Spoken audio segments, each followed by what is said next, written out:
lifestyle.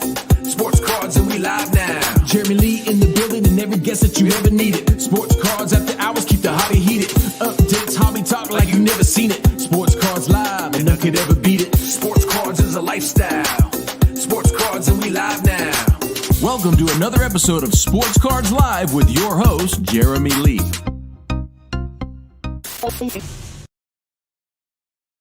All right, everybody, that is me, Jeremy Lee. Welcome to a special episode, special stream of Sports Cards Live on the Sports Cards Live YouTube channel. We are going to be breaking some Topps F1 Dynasty. Steven is going to be breaking some Topps F1 Dynasty. Let's bring him out. Steve, welcome. How are you?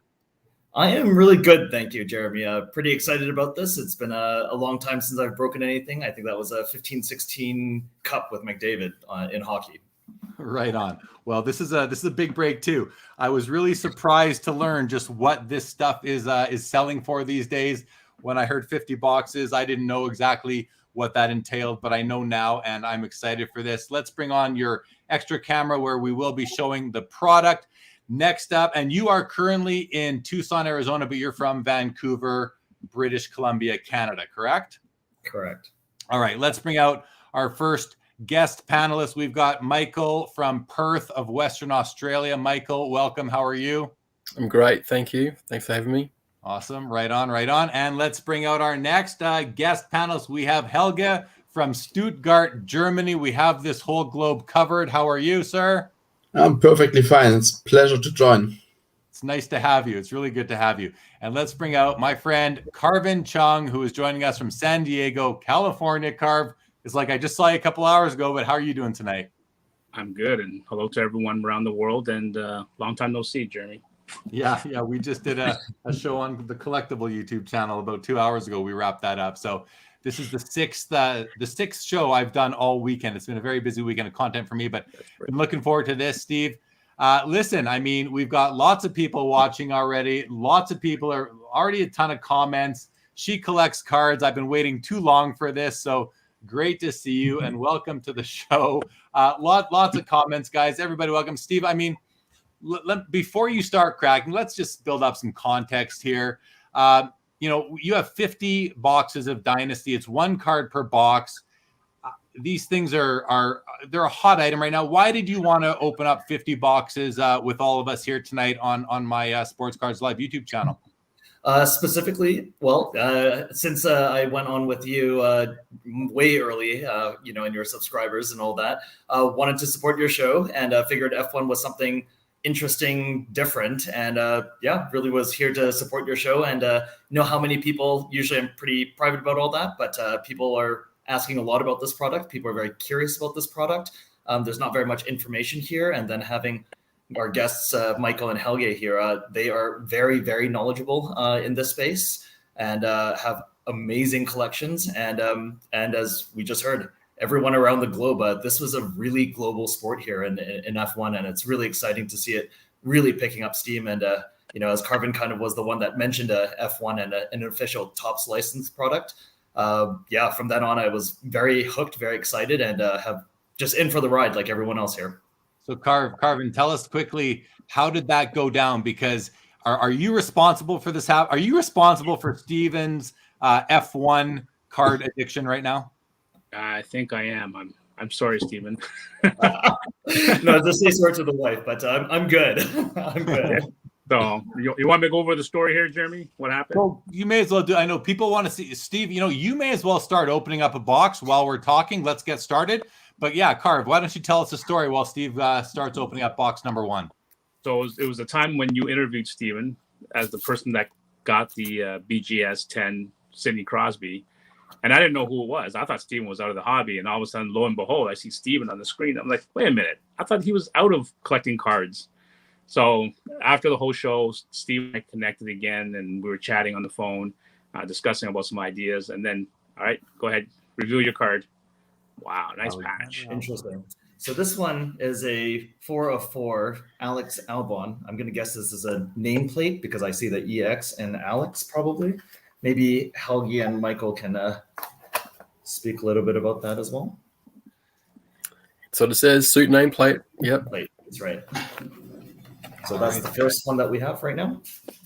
And Very Alex nice. Albon will be on Williams next year. So from Red Bull to Williams next year. Awesome. It's such a nice product. Carv, so continue the story, please. And yeah, go ahead. So Stephen wasn't collecting hockey anymore. He just bought the Crosby and, loves Cup, but he's no longer collecting Cup. So I said, hey, by the way, since he's a Porsche enthusiast, I said, aren't you into F1? And he goes, yes, I am. I go, oh, you got to see this new product called Topps Dynasty. So I sent him the solicitations with all the patches and everything. He goes, oh my God, is this like Cup? I go, yeah, it's going to be a hard sign, but 1 card per pack. And that was it. Steven was like, okay, I got to get some of that. I got to get a ton of that to open.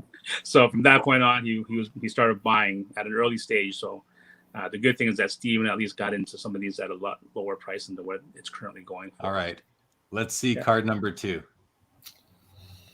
Card number 2 is looking silver, which should be out of 10. Looks like a triple relic here. And we have a Pierre Gasly 3 of 10 triple relic. Nice autograph. I like the streaky autograph. Yeah, he's got a nice autograph. Helge, what do you got? What do you have to say about this card? Yeah, Gasly is definitely a guy who's been picking up as of late, since his performance in this year is definitely better than expected. So yeah, he's I'm a new F1 fan, but him and Lando are my 2 favorite racers. My 2 favorite drivers are Pierre Gasly and Lando Norris. I do like several. I'm not huge on like everyone loves Lewis Hamilton, Max Verstappen. They're not my 2 favorites, and I became a fan of it from the Need for Speed documentary. That's what got me into F1. Was binge watching that and felt like you get to know the drivers, the team principals, the owners. It was a great series, and because of that, I got interested in certain drivers. Was that Steven? You meant Drive to Survive, right? Sorry, Drive to Survive. My bad. Yeah, Drive to Survive documentary. All right, box number 3 here. Nice packaging with the black foam on top. yeah, So here's a 9 out of 10. It looks like a Danny Rick autograph. Yep, there's a Can't go wrong with Ricardo. out of 9 out of 10 here. That's a nice card. Blue relic autograph card here. So if I know people watching probably aren't like me and have been into F1 for a lot longer, but if your first introduction really to F1 was the documentary, it kicked off with Daniel Ricciardo. He was the first guy that they profiled. So because of that, he's somebody that, his personality, he's just that happy-go-lucky guy, kind of just goes about his business. He's not all that serious. And when he won 2 weeks ago, I was super happy for him. I thought that was nice because he hadn't won in a while. So it was really good to see. yeah, Yeah, definitely definitely gonna say that the Netflix is doing a great job on those Formula One documentaries. All across the board have been awesomely done and really show a lot of behind the scenes material that gets you closer to the races, I guess. Yeah, they really did a wonderful job. Wow, we have a lot of people watching this. You have a big reach, Stephen. Here comes card number. Is this 4 or 5? I think this is 4. Number 4. All right, everybody. This is This card number looks like 4. Triple relic. I'm going to go think it's a principal right now, just judging really quickly here. Franz Tost. Principal.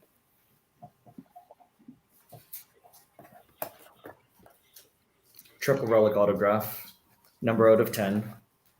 And the highest, the most common cards that come out of this product are out of 10. Cool. I mean, I guess that's not one of the cooler cards to come out. He's a principal that I don't even remember. I was laughing because we're breaking just another F1 product, but this is the one that's for kids, and they have all these things that have. If I can show this, this is kind of like an out of 10, like a break, or you can have a race collision being -10. This is a race collision card. I'm going to go through some of the comments coming in, everybody. We got lots of people watching, 200 people watching right now.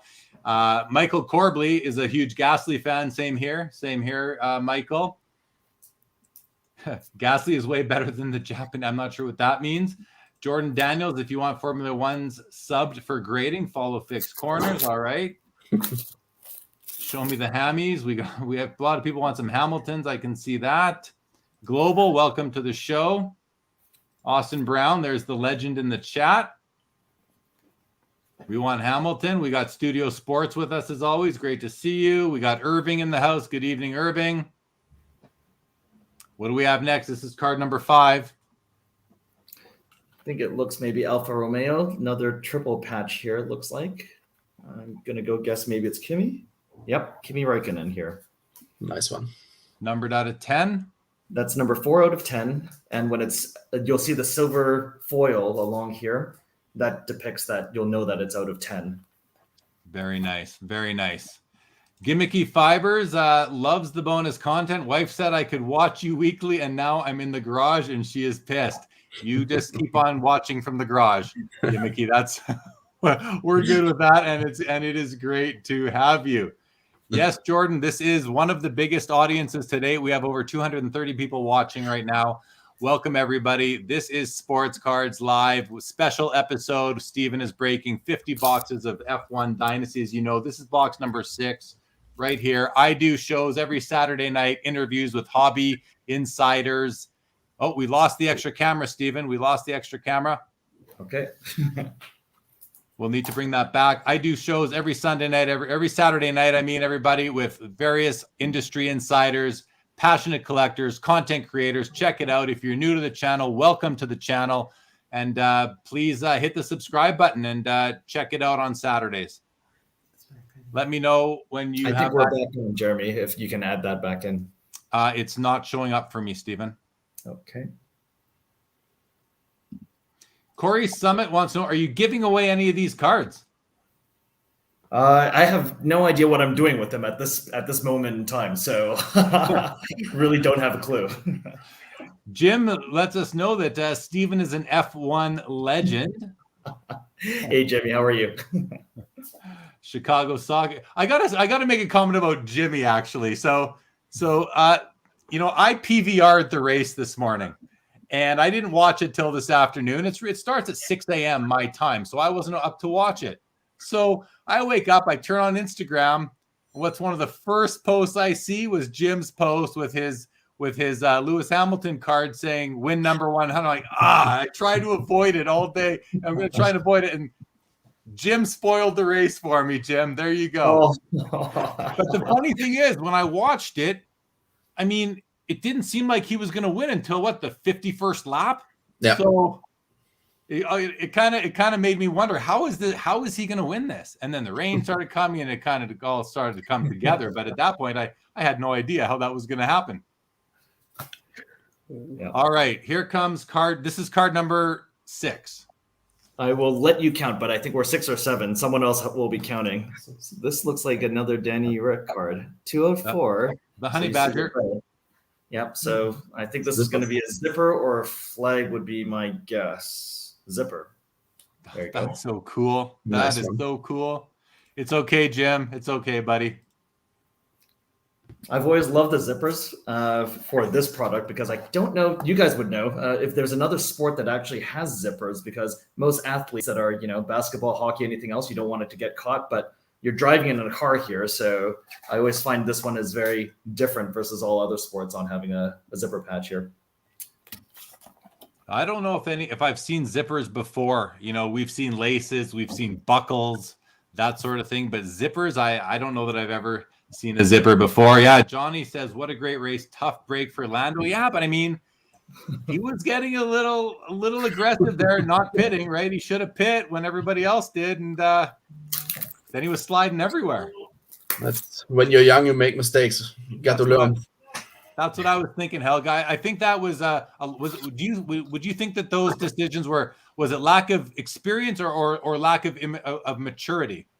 Absolutely. If he would have had his first win already, let's just see the card first.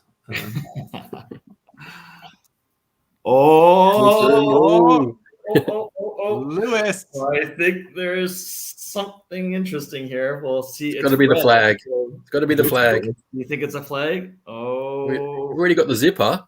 It's got to be the flag. Oh, it's 4 of 4. 4 So of can't 4 be is the zipper. interesting because this is his as close as you can get to his card number being 44. Oh! Sickness. Congratulations. Wow. He's standing up. He likes it so much. Wow. Holy smokes. Okay. Beautiful. Look at the auto. All right. That is beautiful. So I don't know. I want to know, who in the group here, Michael, Helge, can you give us an idea what this card is worth right now on the secondary market? Well, I have never seen a flag of Hamilton. I've seen most of the other drivers, but not a Hamilton. So that's the first one I've seen. And I've seen a lot of cards. I think that's got to be 40,000 US, probably more. Yeah. I've never It will be seen higher than that. Yeah. With the numbering and everything, it will be very close to 6 digits. Well, the audience loves it. We've got Wow. collection loves it. Wow. Double coverage Awesome. loves it. Congrats, buddy. XC loves it. Nutter Butter. Frick me. What a card. Global screaming. That's really cool. Wow. Colby. Johnny. Wow. Congrats. Chicago Congrats. Soccer card says Thank you, guys. 20K. Thank you, guys. That's awesome. Thank you, guys. With the numbering and everything, perfect match. Yeah, I think the numbering is what really does it for me, because I think I really do care about the numbers on the product, and that's where all the 404s, you either can get it zipper, and that's the one, Karvin, if you want to go show that one, I have the 404 zipper Hamilton. So this is really, really cool. Wow. That's Well, Darren Donahue says it's $100,000 card. I mean, and Quentin is offering 25,000 right now. We have another. Jay Skill says 100 grand. Global says 100 grand plus. Holy moly! Yeah. wow. Holy moly, guys! Bargain Hunter says, "Bang bang, nice hit," and hits us with a $5 tip. Thank you, Bargain Hunters. Yeah. You know, I have to say this. So I think I was telling you guys that. So I broke 11 cases yesterday, and these were sealed cases on 11. So that's 55 boxes of Dynasty that I'm breaking right now. And Karvin, maybe you can talk a little bit about the lack of case hits, because these are all loose boxes that I bought. So none of these ones are from sealed cases. So maybe I'll let you chat about that as I open. Yeah. So just in terms of Dynasty, since there's a lot of like 101s, 105s, 110s, and all the key drivers, to really, from what we noticed that even on the baseball side, there's not really a guaranteed case hit. And I'd mentioned that to Steve that buying loose boxes is just as safe as buying sealed cases. I know a lot of people want sealed cases, and so did Steve, but I wouldn't worry about it. Buy all the loose boxes. That was funny. Yeah. Like I totally buy it, because out of that card that we just pulled was definitely better than the best card that we pulled out of the 55 boxes yesterday. Yeah. Wow. Let's see what we have next. Here's a Sebastian Vettel 8 out of 10 single patch. People seem to prefer single patch. Maybe Michael can say something about that versus the doubles and the triples that we've seen. Yeah, I guess probably the bigger patches, because you get a better logo. So I know with the Ferrari one, if you get the Ferrari logo on the bigger patch, it's like that's the best Ferrari card you can get. So I think the bigger the patch, the bigger the picture on there. So and the more color, the better as well. But that Hamilton is very, very nice. That's the best one so far. I think Michael and Helge follow the market enough on probably a daily basis where I have not seen one either, and I have been looking for a flag Hamilton. No. Yeah, I have not seen one of the 4 surface yet either. Carvin's about to There's a show few a more card. boxes, though. Steven, I think Carvin's about to show a card. Carv, you are muted, but that's okay. Let's see what you're showing.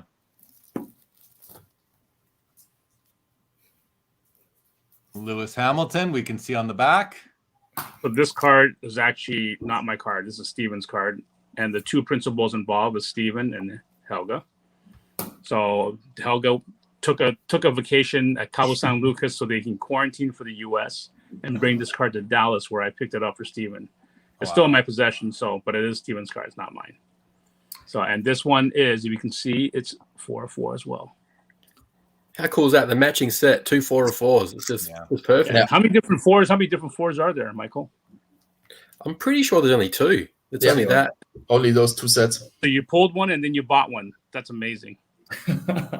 And then There's 2 jersey numbers. Karvin holds this up. I'm going to hold the one that we pulled yesterday, so no Oh, one's seen wow. this part yet. Here's the number 1, so that's half of the zippers. And I know someone that got the 3, so. And I'm not trying for all of them. well, then you can combine all the cards together and get the whole zip. I just need one giant jumbo logo is what I really need. You can Exactly, rebuild yeah. the jacket all together. Gonna run through some comments quick, Steve, while you open up this next pack. Ryan Carter, congrats on the flag. Darren says the best Hamilton Dynasty I've ever seen. Double coverage says it could be $200,000 plus graded. Dr. Four says $150,000. Mark San Juan says that's a lot of McChickens. Hey, Chicago says it's worth more than Jeff Bezos. We've lost that camera again, Steve. So take a minute and let's bring it back. Where did Darcy go? I just saw Darcy's comment. There he goes. Wow, bro, my luck helped. Mama Mia from Ink Paper Wax Collector. A lot of people are very happy for you about that card. Chase says you broke 11 cards yesterday. Oh my goodness. Yeah, someone is pissed if this is a loose box. Yeah. Ouch for the guy who sold you that box.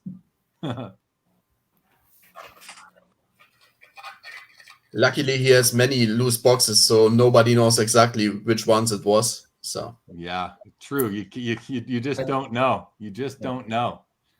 I can't. Alex wants to know who gets what cards. They're all Steven's cards. They're all Steve's cards.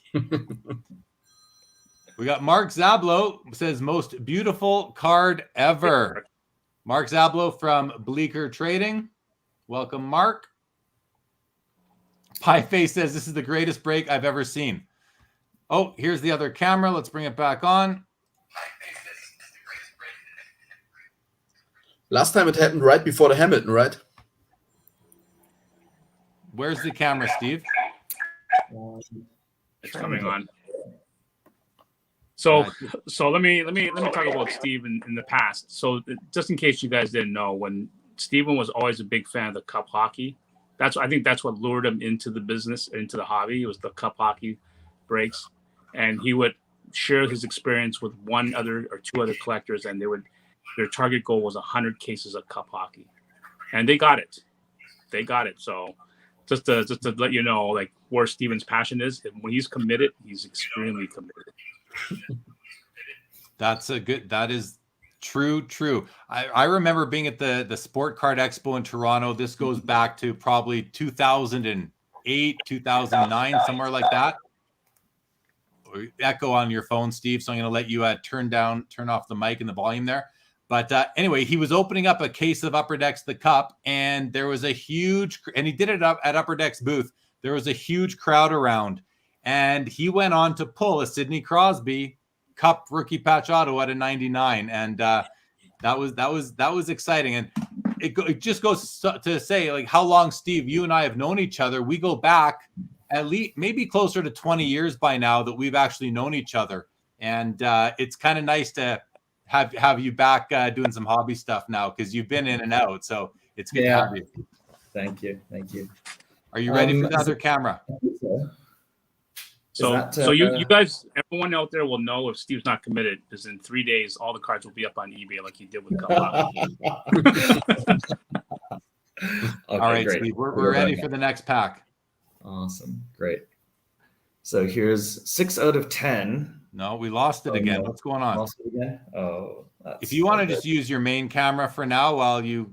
Yeah. Why not? I'm just going to go hold this up. I don't know how if I can try this. Yeah, it's not as good, but it'll do. Okay, let me get centered here. So I saw it was 6 out of 10. This is Carlo? Principal. Oh. Principal. Cyril from Renault. 6 out of 10. Single patch. Cyril, he had a lot of time on the documentary. That's right, especially with early on with Daniel, right?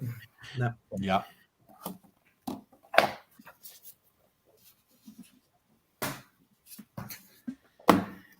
Yeah, I don't know why the team principals don't get a lot of love. I actually like the team principals, like the coaches of the NBA. There's even less of them of the drivers. I like Christian Horner. He's, I don't know, just such a personable guy. Of course, Toto Wolff. How can you not like a guy named Toto Wolff? Well, Steve's in big trouble. He outbid me on a 1-of-1 Christian Horner, so he still owes me that one. You want to see that one? I actually have that. Definitely want that one. I'm sorry, but I have to do this to my dear friend. So, so that is the sickest. Yeah. Oh my Sorry, God, Michael. It's available. You know what I want from you, but we can talk about that. All right. Here's the next one for us.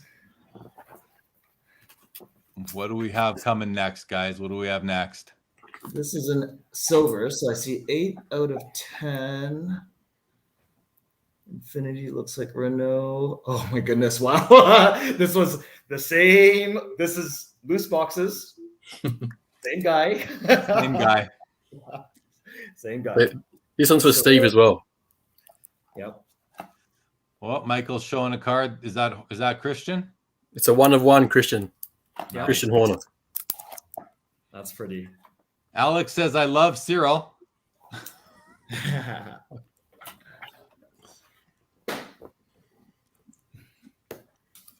All right, Steven, are you opening up the next box right now? I am, but if you want me to wait, I'm happy to, but I'm trying to go make up this camera angle here, unfortunately. The chat is saying Pi. Is there someone named Pi? Pi for the panel? I've seen a lot of references to Pi. I think they want you to add Pie Face to the panel. What's that, Carv? I think they want you to add Face Pie has a massive audience. Haha. Oh, Pie Face. I'd love to come on the panel one day. Haha. Hey, sure thing, Pie Face. Pie Face one. What's all this talk about Pie Face? Well, welcome, Pie Face the legend. Okay, I'm we just got another. scrolling up through all the comments here, but we got a card coming from Steve. A bit higher if you can. There we go. Seeing some red. So this is 5 out of 5. I think this is an Andreas Seidel principal from McLaren. I collect them, so I'm okay here. Let's work on that second camera. It's just so much better, Steve. Yeah. Yeah. All right, we're going to go back to the second camera, guys. Worley, the legend that is Pie Face, wants the Horner.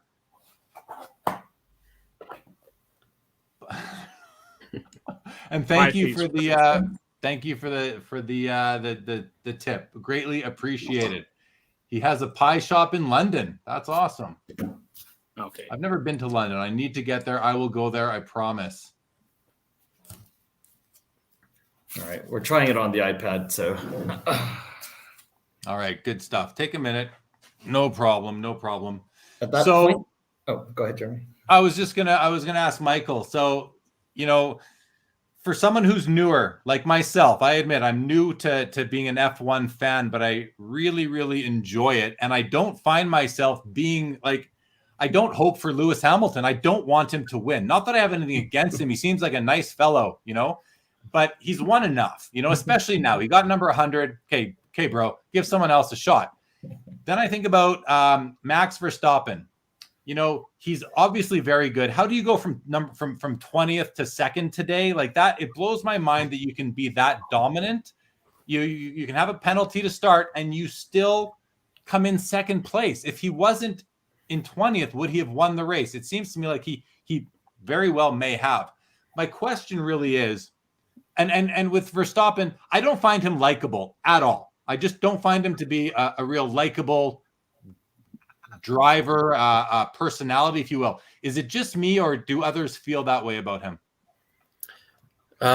Well, I've watched Formula One for years, so I know that his dad, Jos, was a driver as well. So when you look at where these people come from and that all they've done their whole life is drive cars, they're going to be good at it by the time they get to their mid-20s. And if you're in one of the top cars, you can come from last to first. And especially when it rains, it just throws the grid up. That's what the good thing about the sprint races is, by changing it around, you get variation. And I'm not a big fan of Hamilton either, because I think he whinges too much. But other than that, he's good. He's going to beat Schumacher probably for the number of world championships. So you can't deny that he's good. You might not like him, but that's how it is. Yeah, no, it makes sense to me. I mean, he I want to like him. I do. I want to like him. And when he smiles, it's like, okay, there we go. There's a little personality showing through, which is great. So, okay, are we ready, Stephen, for the next box? I think you're frozen on the second camera. Okay, we're just trying to mute it. Pie Face says less of the Max slander, please. I apologize, Pie Face. But keep in mind, I'm new to F1. I'm a new F1 fan, but I'm an old friend of Steve's. Is it just Look, I'm probably biased because when Ricciardo was driving with Verstappen, I couldn't stand Verstappen because they were just so close. And now that they're not there, you sort of appreciate him a bit more. So it's the same with Schumacher. When he drove against Ferrari, I hated his guts. When he drove for Ferrari, it was the best thing since sliced bread. So, yeah. Yeah.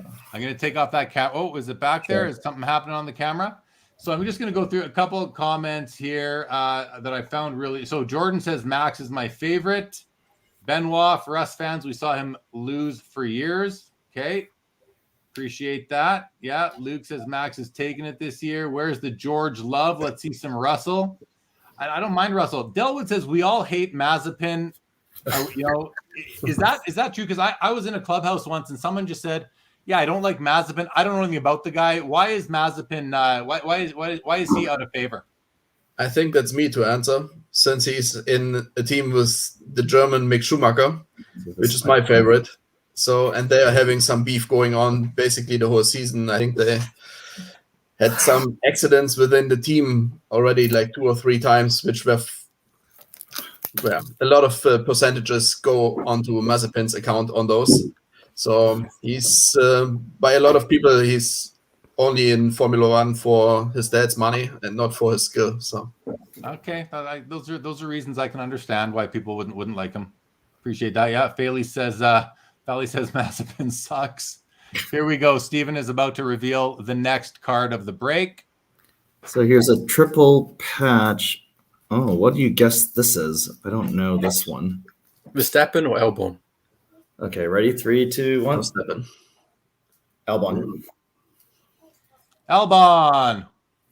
Here we go. It's a nice patch on that. 1 of 5 has the red foil there. I really liked his story, though. His backstory is one of just of humility, if you will. There's a real nice guy, seems to come from a good family, and not taking anything for granted. Yeah, and Albon is driving in a German league right now. It's called the DTM, and he's doing fairly well. He just had his first victory there 3 weeks ago. So, congrats. What car did he drive, Helga? He's driving a Ferrari. So here we go. Quick comment. Info says Max is a terrible sportsman, childish with a short temper. And more comments. Pie Face owns a Botox surgery in London. Pie Face is a man of many talents. I'm learning very quickly here. Need some gold. Here we go. What do we got here, Steve? Not gold. It's silver. I'm gonna go guess this could be a glove, but it's out of 10. Yeah. Ooh, there's a Mercedes logo there. All right, 3, 2, 1. Ooh, okay. Nice. Here's a George Russell. Yeah, Russell zipper. Nope, Right. not a zipper. It's out of 10. I'm Oh, gonna go sure. guess this is a glove. If you can't see it, I can actually see the Alpine Stars patch. Okay. It's actually pretty cool. You can see the gradient. I don't know if you guys can see that well, but Yeah, you can see it. and yep, glove relic card. Those That's are pretty some of cool. my favorite ones. Yep, that's a really nice one. Very nice. I find that George Russell is a little bit polarizing. I find some people really like him, and some people really don't. Helga, Michael, can either of you sort of explain that phenomenon to me? Yeah, it's pretty much. I mean, there's a lot of guys that are young and upcoming, and there will always be some people hating. I mean, to me personally, I also was a little skeptical about him and his skills, but he has proven this year that he might be onto something. So it's going to be interesting to see him in Mercedes next year, and I hope then he's getting a fair chance by the team to compete with Hamilton next year. Yeah. Okay. I hope so too. He seems to be a decent fella from all I can tell. All right, here we go. Next card coming, Stephen, with a slow reveal to the left this time. I like the left reveal, Stephen, but please continue to mix that up. All right, sounds good. This is 2 out of 5. I'm going to go guess this is a triple relic, judging by what I can see. Yeah, that's a triple relic. I'm going to guess it's a Ferrari, Leclerc, or Vettel. What do you think? Charles Leclerc. 3, 2, 1. Sebastian Vettel, 2 of 5. Nice. Guys, I'm just looking at the comments. Every comment has the word pie face in it. Every comment. Pie Face watches Foreign Live on Twitch. Pie Face used to be a Formula 2 driver. Pie Face once dated the Queen of England. Pie Face is Tin Pot. Pie Face, I'm sorry, Pie Face, I don't know you, but it seems like I'd like to know you because you seem to be one interesting fellow. All right, here we go. Steve is now opening. I've lost track of the boxes. Steve, I can't keep track anymore. Maybe your buddy Chris there can give us a count so we know whereabouts we stand. Sure. But no rush, no rush. He's doing that now. Okay. I'll reveal from this side now. So silver. So this will be out of 10. Number 5 out of 10. Oh, I see a Mercedes, but I'm going to guess this is Total Wolf. 3, 2, 1. Total Wolf. 5 of 10. Total Wolf. Leon wants us to zoom in a little. I think that's a great call out, Leon. Thank you. Try and zoom in a little bit there. That's a nice patch. Yep. Here we have another run of Pie Face messages in the chat. There's like 20 of them. They all have Pie Face in them. LH Formula, we love you, Total Wolf. All right, that was number 15, Jeremy. So this was number 16. And I think, guys, I'm going to try to start keeping track. That was number 15. Here comes pack number 16 of the 50-box Topps F1 Dynasty break with my friend Stephen, who is joining us. We have Michael joining us from Perth, Western Australia. Helge is here from Stuttgart, Germany. Karvin is joining us from San Diego, California. And I am in Calgary, Canada. Stephen is in Arizona. We have the world covered. We are revealing to the left, everybody. This is a left reveal. So this is red, so it should be 5 or less. I'm going to guess this is a 5 single patch. I don't know. Any guesses on this one? I don't really have a clue. All right, 3, 2. Magnuson. Kevin Magnuson. Da, da, da. Yeah, nobody wants to guess that one. Kevin Magnuson. All right. I'm sure someone loves him. So that was 16. We are now going to move on to number 17 of the break. Looking forward to this. Steve, how does this feel compared to opening up the cup? Very similar. Cup is like, exquisite, where there's 4 to 6 cards. You have your auto rookie patch. I just like thick cards, as I think most of you guys know, and auto patches and all of that stuff. So yeah, it's great because this is it's go big or go home time versus a lot of small stuff and all of that. But all right. Which way are we going to reveal? Do a pull up reveal. There we go. So silver. So it's out of 10, judging by that autograph. Whose autograph would that be? Yeah, that's a Bottas autograph. Good call. So this is number 7 of 10, Valtteri Bottas dual patch. So you know what? I can't get out of my head that scene in the sauna with Valtteri Bottas in the documentary. Like that they did not need to go there. That was one set they did not need to go into. All right. Very nice. Nice card. Nice card. All right. That was number 17, I believe. Okay. Here we go. They just keep on coming. Someone was asking, what are these boxes worth? I've heard they're worth about $4,000 US per box. Is that about true at this time, Carv? Can you comment on that? Yeah, they're up to about 4,000. They were about 2,000 at the time of the national, but they're now up to 4,000. They doubled in price. Oh, thank you for that. Pieface, apologies for the spam from people. That's okay, Pieface. That's okay. It's all fun. It's all fun. All right, top down this time. 6 of 10. Oh, I think it's a George Russell. I'm going to think. It is a George Russell. Let's have a look. That is a nice piece right there. Oh, beautiful. That's a George Russell number 6 of 10 dual patch. These comments about Pieface. I'm sorry, Steve. I know this is supposed to be about F1 breaks. Oh, no, that's all good. But there are some hilarious comments in here. Just hilarious. Like these guys are. Welcome to Sports Cars Live, everybody. You are making our night. This is very funny. And that is a beautiful card, Steve. Beautiful card. Yeah. Oh. Perfect. So I think actually the dual patches in this product is actually the toughest to get between the single, dual, and triples. But I still think that the singles probably command a little bit of a premium. Yeah, I think the singles, they have a cleaner look to them, the single patches. I'm going to take a second and just welcome everybody again to Sports Cards Live.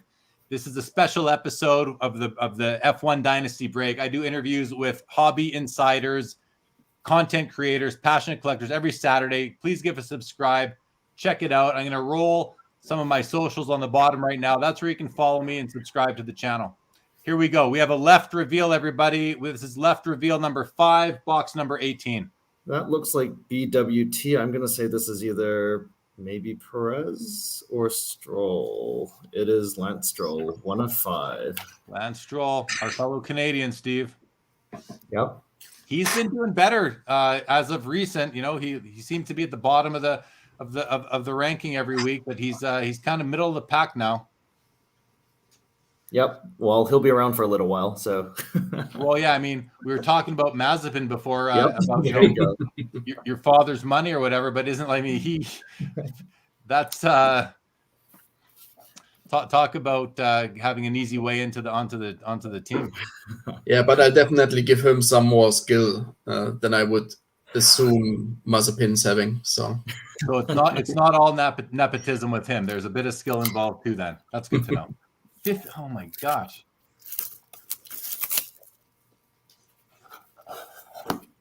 Bargain Hunters Thrift says Pieface going to be Storage Wars UK buyer number 1. That's wicked. Storage Wars was one of my favorite shows back about 10 or so years ago when you know Pawn Stars had just come out. Then you had Storage Wars. You got that's wicked. That's actually this is a really tough pull. I think Michael and I were just talking about how tough these things are to pull. Michael, you might actually have the odds in front of you, like for the duos, because there's only 5 duos in this whole set. And this is a 1 in 716. 716? I don't think that's for the gold. I think this one, no, there's the I think it's matching. 1 in 77, I think. Yep, you've got a matching one. These are all single boxes. Yes, these are all single boxes marked from San Juan. Then we have, I guess, this version of this same card. What a beautiful product this is. Absolutely, yes. And it's all on card. Yeah, it's all rates all one, I think. Yeah.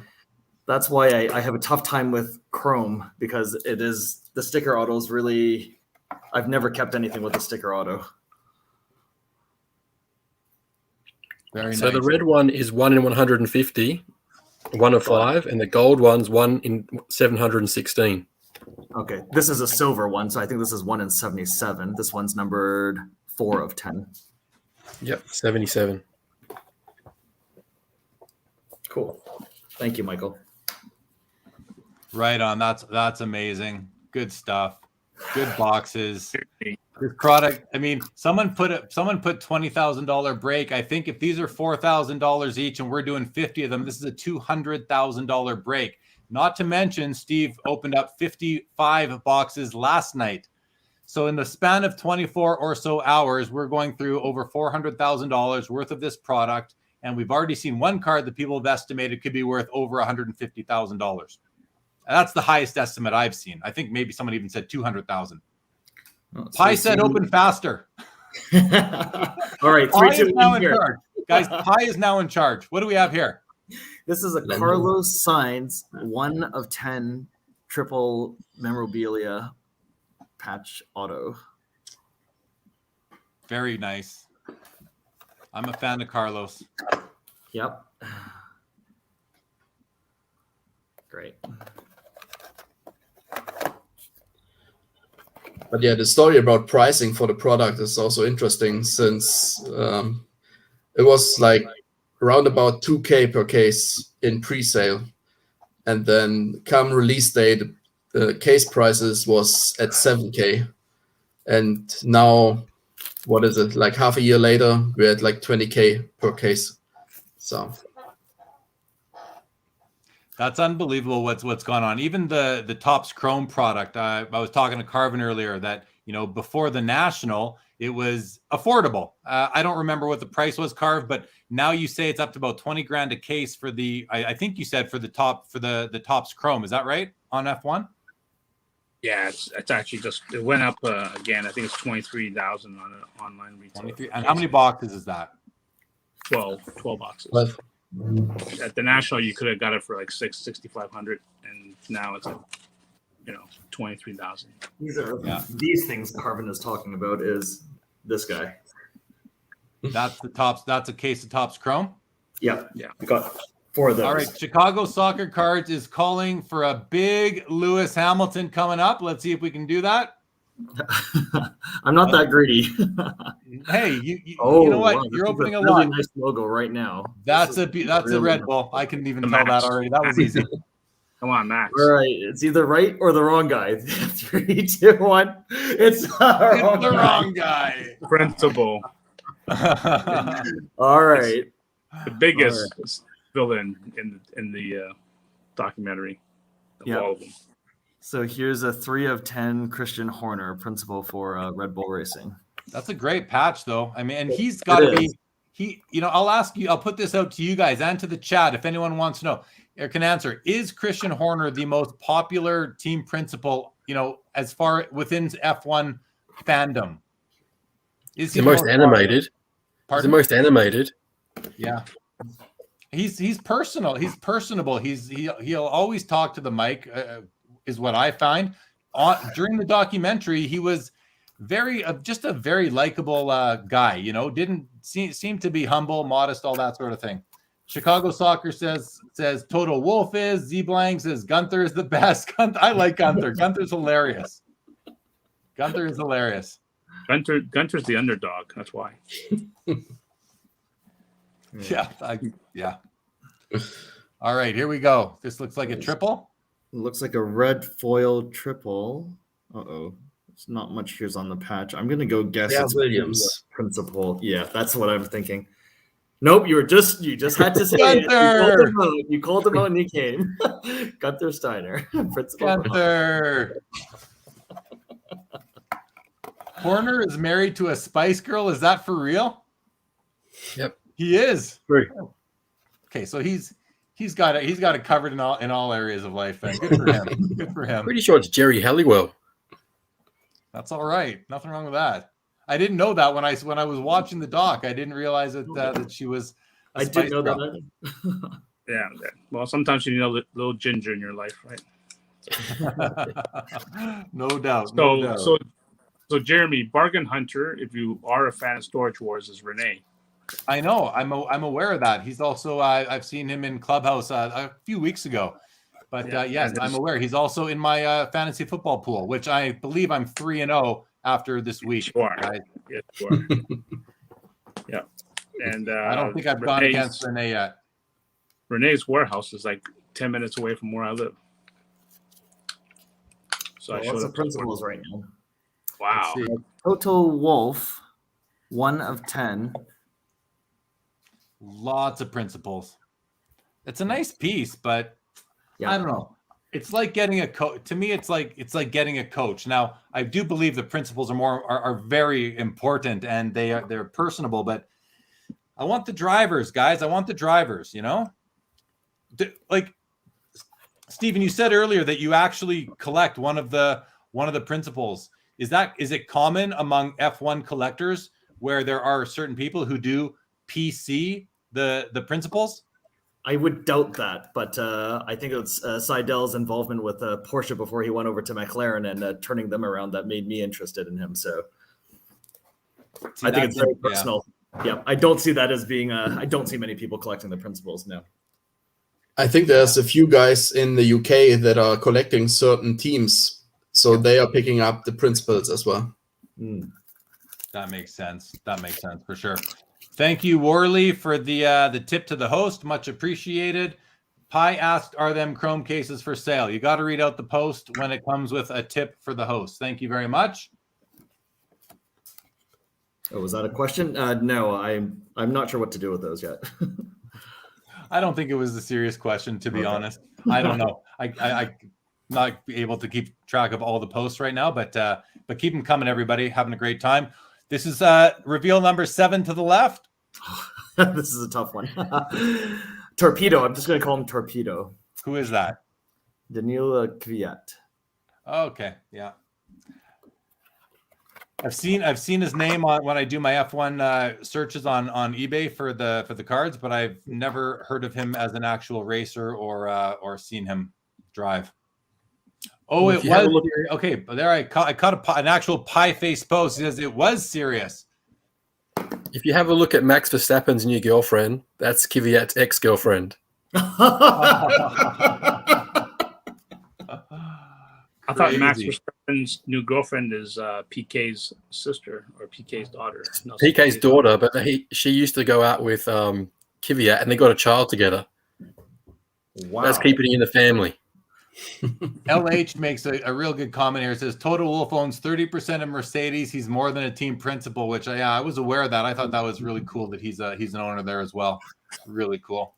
So Stephen, Pieface, is a YouTube celebrity, and Pieface is serious about buying a case of Topps Chrome. So I don't know if yours is for sale, but Pieface, you can always reach out to Karvin, who's right under me on the screen. Karvin is in distribution and can help you out. At Karvin15 on Instagram.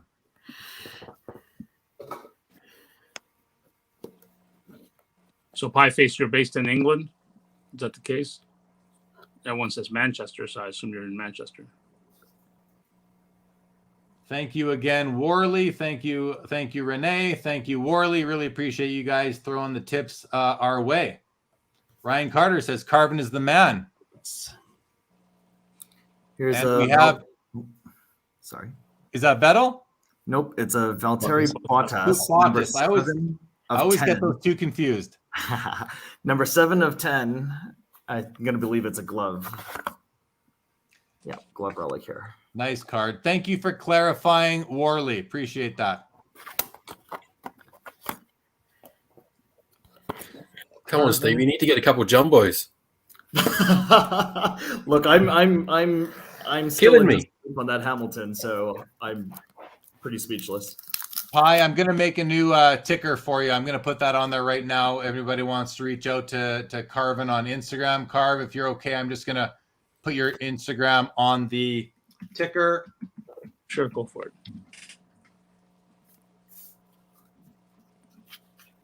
Silver.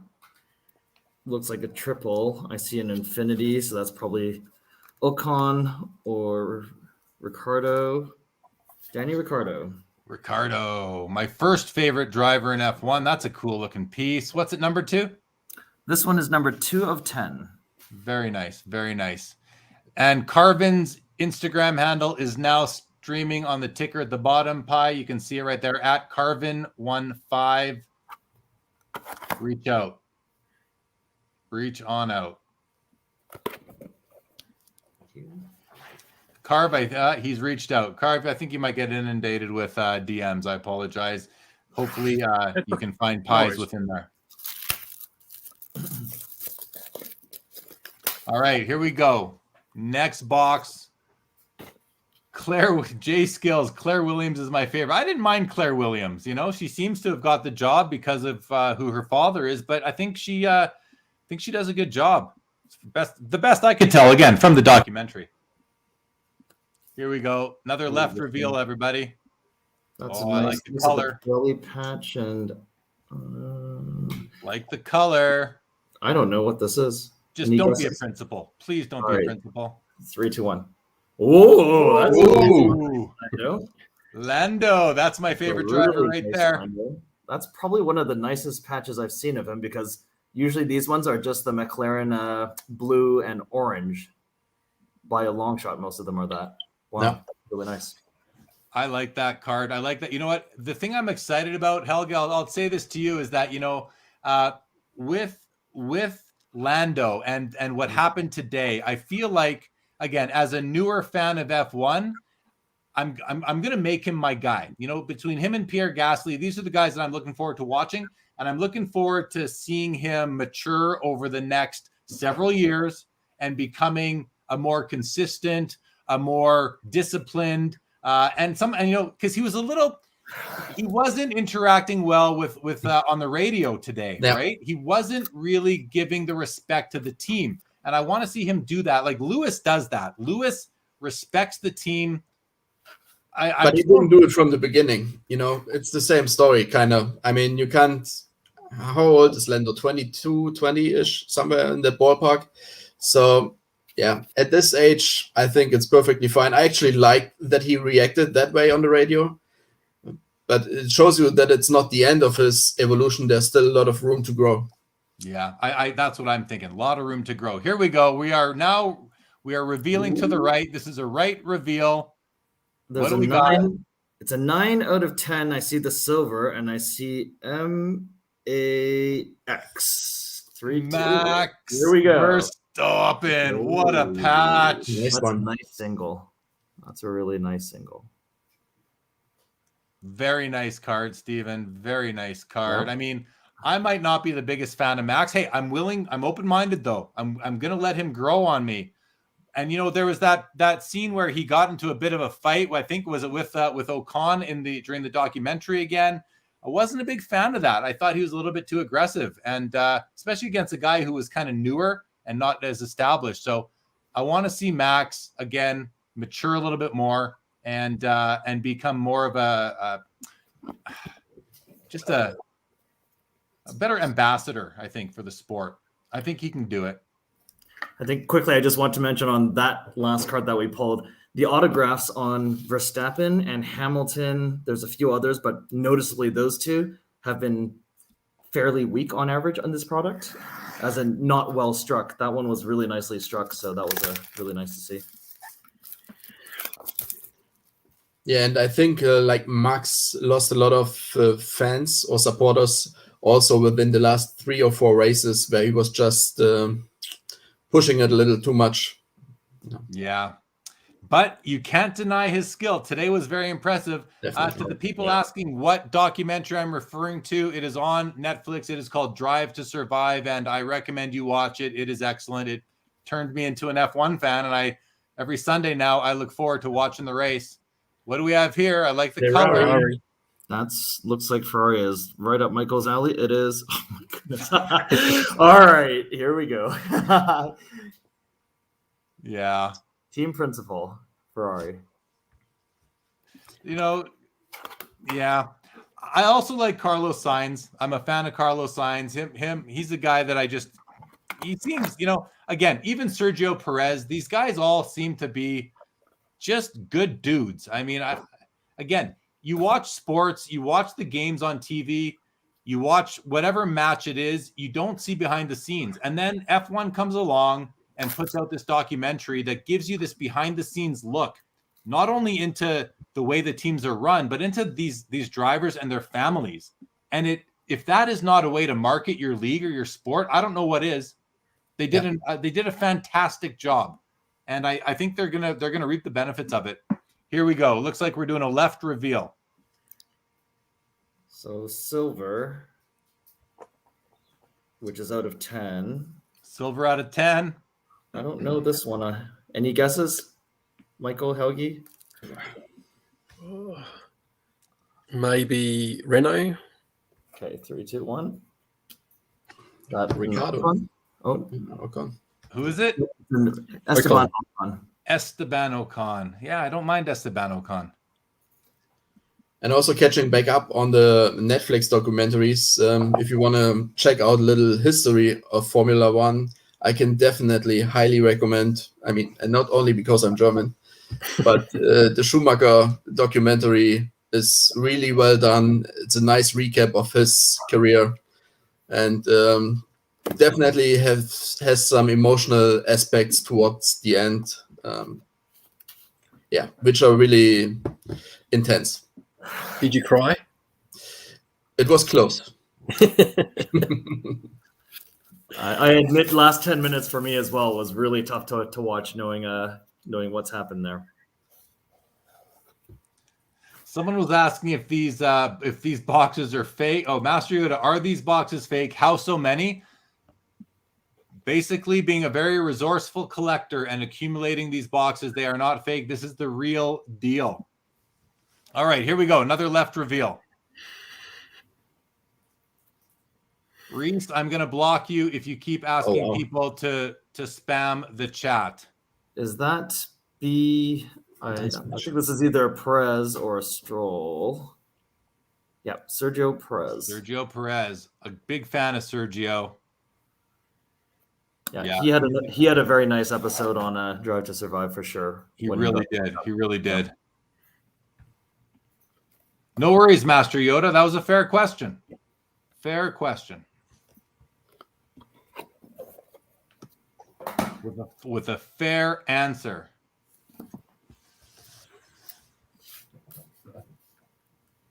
All right. I've again lost track of boxes, but we must be close to 25. We're likely halfway through this break, everybody. Adam Blumenthal wants to know, any idea how many Dynasty boxes were produced? Karvin, can you shed any light on that? How many Dynasty boxes were produced?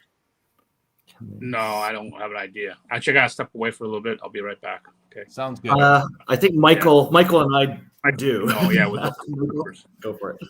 Yeah, so on the back of the box, it says that there's a Jumbo Dynasty flag patch, 1 in 3,580. So we've all assumed that's all been 3,580 boxes.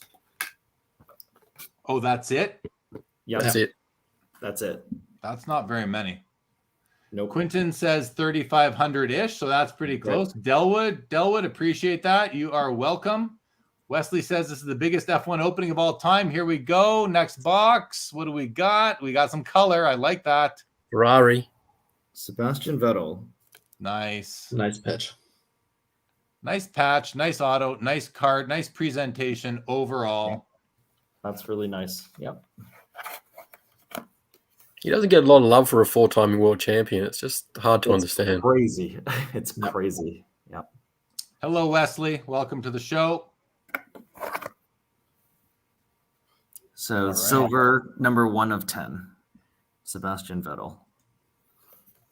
Very nice. We'll take Karvin out until he gets back. I'll watch for him to come, and we'll get a bigger camera angle on the card-breaking camera. Jay Chang wants to know, does Steven have a card Instagram account? Steven, do you have a card Instagram account? I do not, no.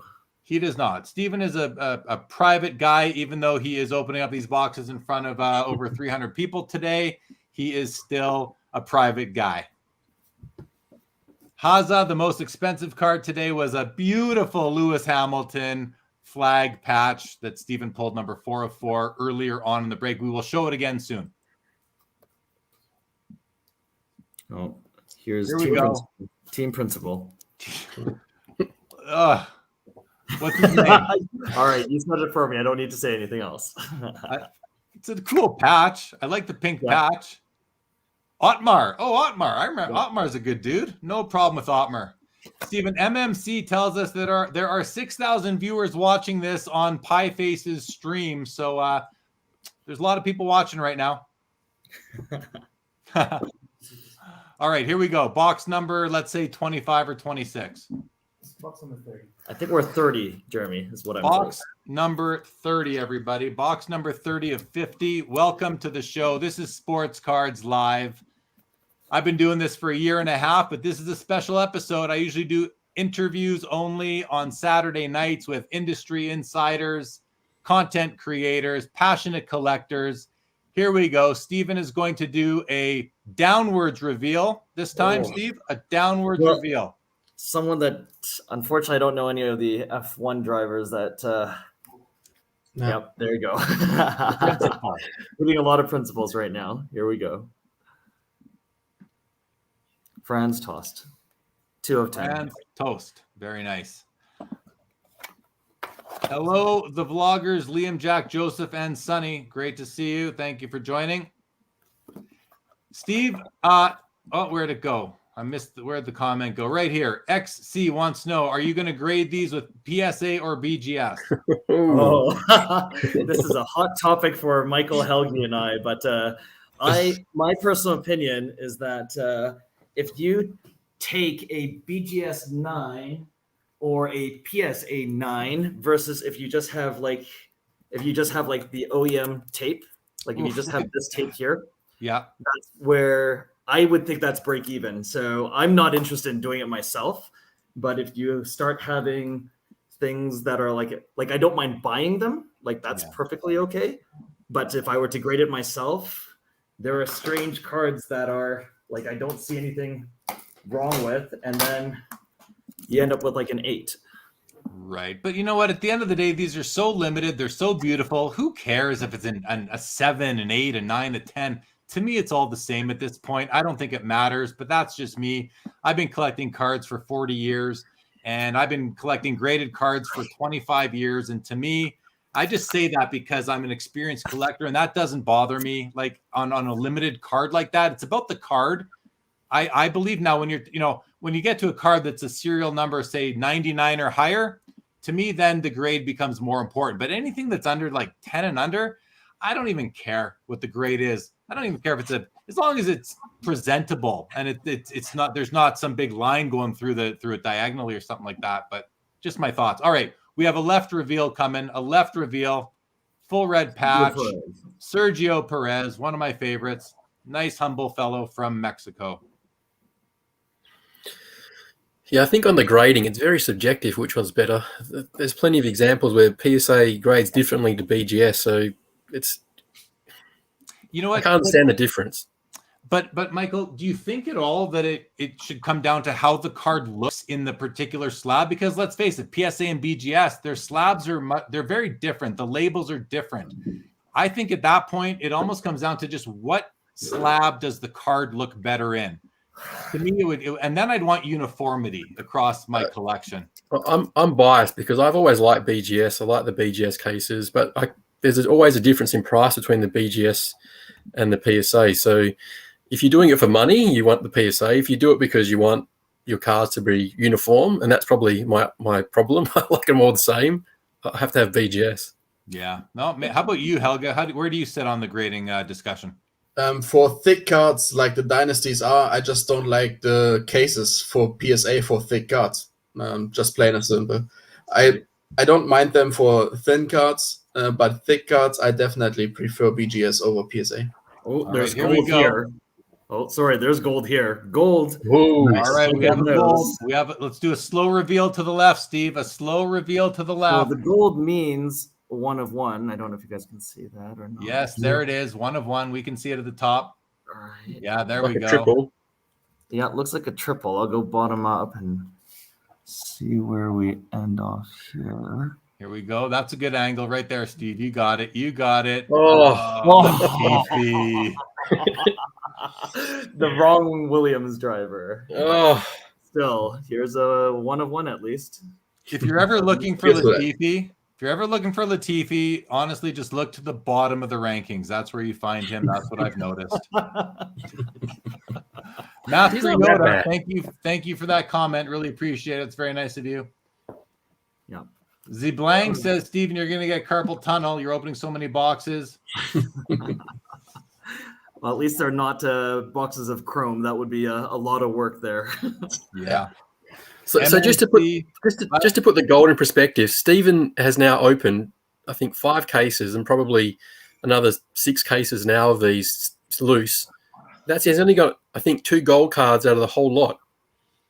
Two That's how gold rare they cards are. and 3.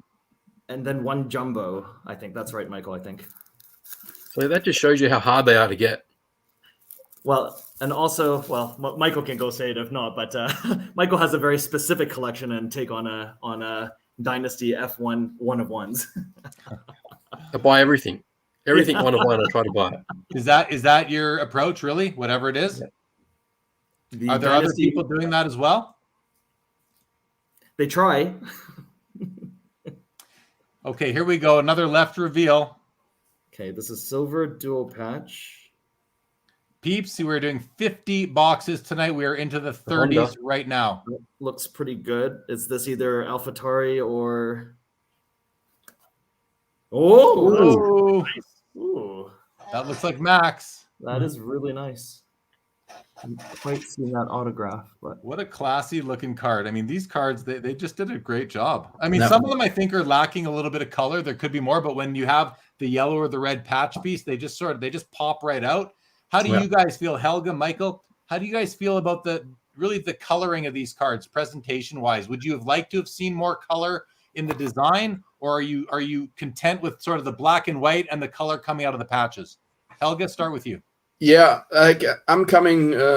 I collected basketball and soccer before Formula One had some nice products out, and I always loved Flawless because of the white or mostly white card design over, let's say, Eminence in soccer, which was like an all black design. So for me, that's why I love Dynasty and loved opening it, just because I like the eye appeal on those white cards way better than if it's overloaded or like too shiny, too much refractor or whatever going on. So I like it this time.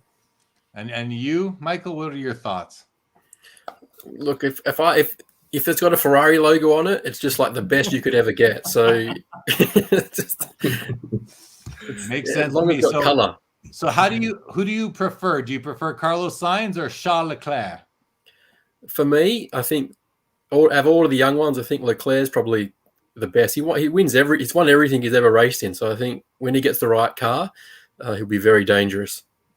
All right, good timing. Here we go, Stephen. I think I'm just going to show this one to Michael because this one's saving for him when I need something. So He outbeat me again on that one. amazing. What a beauty. What a beauty. I think I missed the boat on this stuff. There we go. Kevin Magnussen, Magnussen. triple out of 10, number 4 of 10. So when this stuff first started coming on eBay, how I got to know Stephen was some person kept outbidding me, and we were in a blowout for him, and that I just contacted him. Well, I didn't know it was him, but I worked it out with him, and that's how we got to know each other, because it was just like me and him bidding against each other all the time.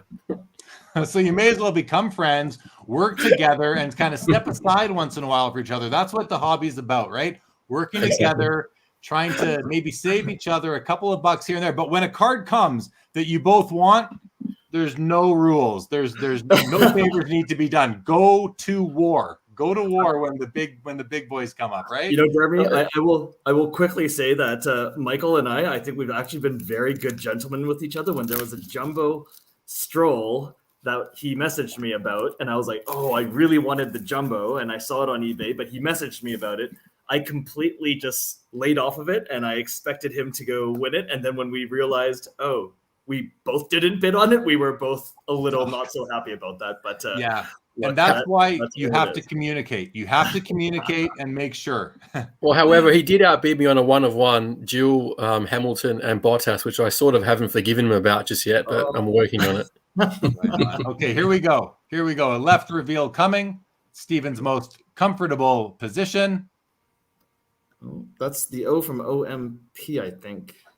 It's going to be Williams. Here. What do we have here? Oh, Latifi. getting Latifi again. Nicholas A Latifi. lot of Latifi lately.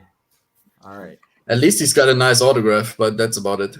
I'm getting a lot of love in the chat right now. I want to thank everybody for watching. Pieface kicked it off here. Really appreciate that, Pieface. Peter Hall, appreciate it. Matt Morgan, thank you. Zach Parker, Rich, Lee Lark. Guys, I really appreciate this. Very nice. Thank you, Zach. I spent time in Australia in 1990, guys. And my name is Jeremy, as you know. And back then, when I was in Australia, I was referred to as Jezza. I'd never heard that nickname growing up in Canada, and then all of a sudden, I'm known as Jezza in Australia. So that was neat. And it might have been a British person who gave me. I worked at the Hard Rock Cafe in Sydney back in 1990 on 1 William Street. Are you? I know you're in Perth. It's across the country, Michael. But are you familiar with that? With the Hard Rock in Sydney, Australia? Yeah, I've got relatives in Sydney, so I have been there. So I know where you're talking about, and I was there in the 90s as well. So maybe I served you. Maybe we might have crossed paths. Could be. Here we go. Another left reveal. What do we got, Stephen? Looks like a triple out of number 5 of 10. Let's look at those patches. Okay. Pass. Don't be a principal. Yeah, I'm Grosjean. Oh, Roman on fire. That guy is inspiring. Again, watch the documentary. Drive to Survive. He literally walked out of a burning car that he was like trapped in. It was unbelievable. Yeah. Unbelievable. He definitely drove to survive. He certainly did. I want to just give a few more thank yous to the chat guys. Rich, much appreciated. Lee, David Thompson, thank you. The vloggers, appreciate it, guys. It goes on for a while. I don't know if I can get through everybody, but I do want to thank y'all for that. Where'd it go? Not that one. Jordan asked, can you tell the story of why you went to Sydney for work? I did not go there for work. I went there on the SWAP program. It was called the Students Working Abroad Pro. I went for travel right out of high school. And me and my buddy that I went with, we got jobs as bus boys at the Hard Rock Cafe. I think it's because we had that North American accent in Sydney, Australia. They hired us. We both got fired from that job. I'll let y'all know. Should I say that? Yeah, we both got fired. The All wrong right, here we go. Ferrari. We were 18 years old. Oh, Ooh. there we go. Nice pedal. Why put it upside This down? was the right patch. You I think know, I might start collecting Benotto because I'm just pulling so much of him. Steve, LH Formula One Cards wants to thank you for sharing your card collection and your opening experience with us. I think that's really nice. Thank you, LH Formula That's One awesome. Cards. Bangers like that last patch. That was a sick patch, Bangers. I'm with you on that. Pie Face says lovely patch, that one. No doubt. Whoa, I missed this. Pie Face, thank you very much. Get yourself some beers. Great show. Much appreciated, Pie Face. Thank you, Matt Ward. Thank you, Mr. Patty. Thank you, Zach. Appreciate it, guys. Appreciate it a lot. All right, here we go. Left reveal. Steven's favorite method of revealing. 10 of 10 silver. Looks like a triple. Come on, say it with me. No principle. No Yeah. principle. All right, let's hope it's a Leclerc. That's a Vettel. Sebastian Vettel. He's a good driver too. You know, some of these guys, they're around for a long time and they're consistent. It's hard. It's got to be hard for these guys when Lewis Hamilton and Max Verstappen are so dominant. Like, do they really think they have a chance? It's like the weekend when McLaren finished 1-2 with Ricciardo winning. It's like, well, yeah, but Lewis and Max took each other out. So they were out of the race. Do these drivers feel as successful or do they feel as deserving of their win when the two best drivers in the world take each other out? And that's a question. Helga, Michael, who wants? Helga, go ahead. I mean, the thing is, they are making the mistakes, of course, because they push each other into them. But also, like, if you put a lot of pressure on people, people make mistakes. So if you would just drive behind them and not try to pass them or not try to attack their position, they wouldn't make mistakes. So it always takes somebody to force people into errors or mistakes. So I think they still appreciate the win. I mean, the way McLaren celebrated, it was very clearly that they were happy about what they did. So, yeah, even that race before that got basically canceled after one lap. And who was it? Was it Russell that won that one or had the podium? Verstappen. Russell got second for the first time, I think. Yeah. Second for the first time. And his quote was, yeah, it's not the way you want it, but we'll take it. Well, Yeah. you're going to take it, but Latifi? I am a Latifi and Binotto collector officially now. You have a huge Latifi collection now. on that Latifi note, that's pretty funny. Oh. Here we go.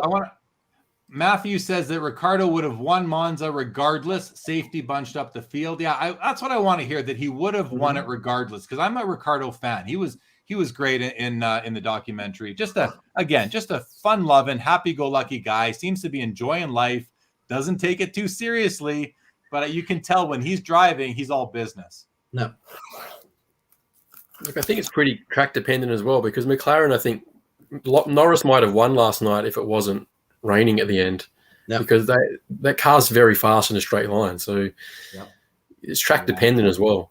The car is so important. Listen, Abulado makes a comment. He says, once Russell ends up in the Mercedes next year, we'll see how he stacks up to Lewis. Russell has all the potential and promise of a world champion. And that's interesting. So with that said, are someone like Abulado, are you investing in George Russell? Are you buying his cars? Are people investing in some of these younger drivers, hoping they become the next Lewis Hamilton? Let's see the card, Stephen, and then Michael, why don't you take that question? All right. Left. Let's see the card first. See the card first. Okay. Hold your thought. Left reveal coming, Stephen. Left reveal. Oh, that's a nice, interesting patch. We got color. We've got color. Alpha? FIA. That's the FIA corner. Yeah. Alfa Romeo. That's a Ferrari. Nope. Antonio Giovinazzi. So in terms of buying Russell, I don't buy cars to try to make money out of them. I buy it because I love them. And Formula One, to have the first product which you can ever get all the autographs on card with a patch is like heaven. It's just amazing you can get it. So for me, I want one of everything. And if I was an investor, you got to buy the up and comers, Lando, Russell, Leclerc, and Max, because they're the future. What about Gasly? Is he part of that group too, or is he on the next tier? I think he's on the next tier. I mean, he's pretty good, and he's good, but he's already, didn't go well the first time at Red Bull. Maybe the second time around in the future after next year, that's maybe where he ends up. Yeah. It's I want to let's see this next card, and then I want to pose another question to you, because I have okay, let's see this one. We're doing an upwards reveal. Steven's third favorite reveal. Hamilton. Do we have a Lewis? No. Right. Oh. Romain Grosjean. 7 of 10. Romain Grosjean. So my next question is going to be this, guys.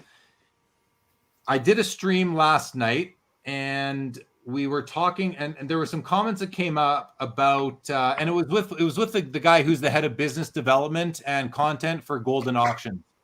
His name is Sam Farber, and it came up that we were talking about F1, and comments were made in the chat that the only people that are buying F1 cards are buying them to flip them. No, the quote was, nobody actually collects F1 cards. And I was like, I don't believe that. There has to be people who are F1 fans that also have the collector's gene. And now they have something to collect. And Michael, you just proved it to me that there are F1 fans that were just waiting for a product to buy.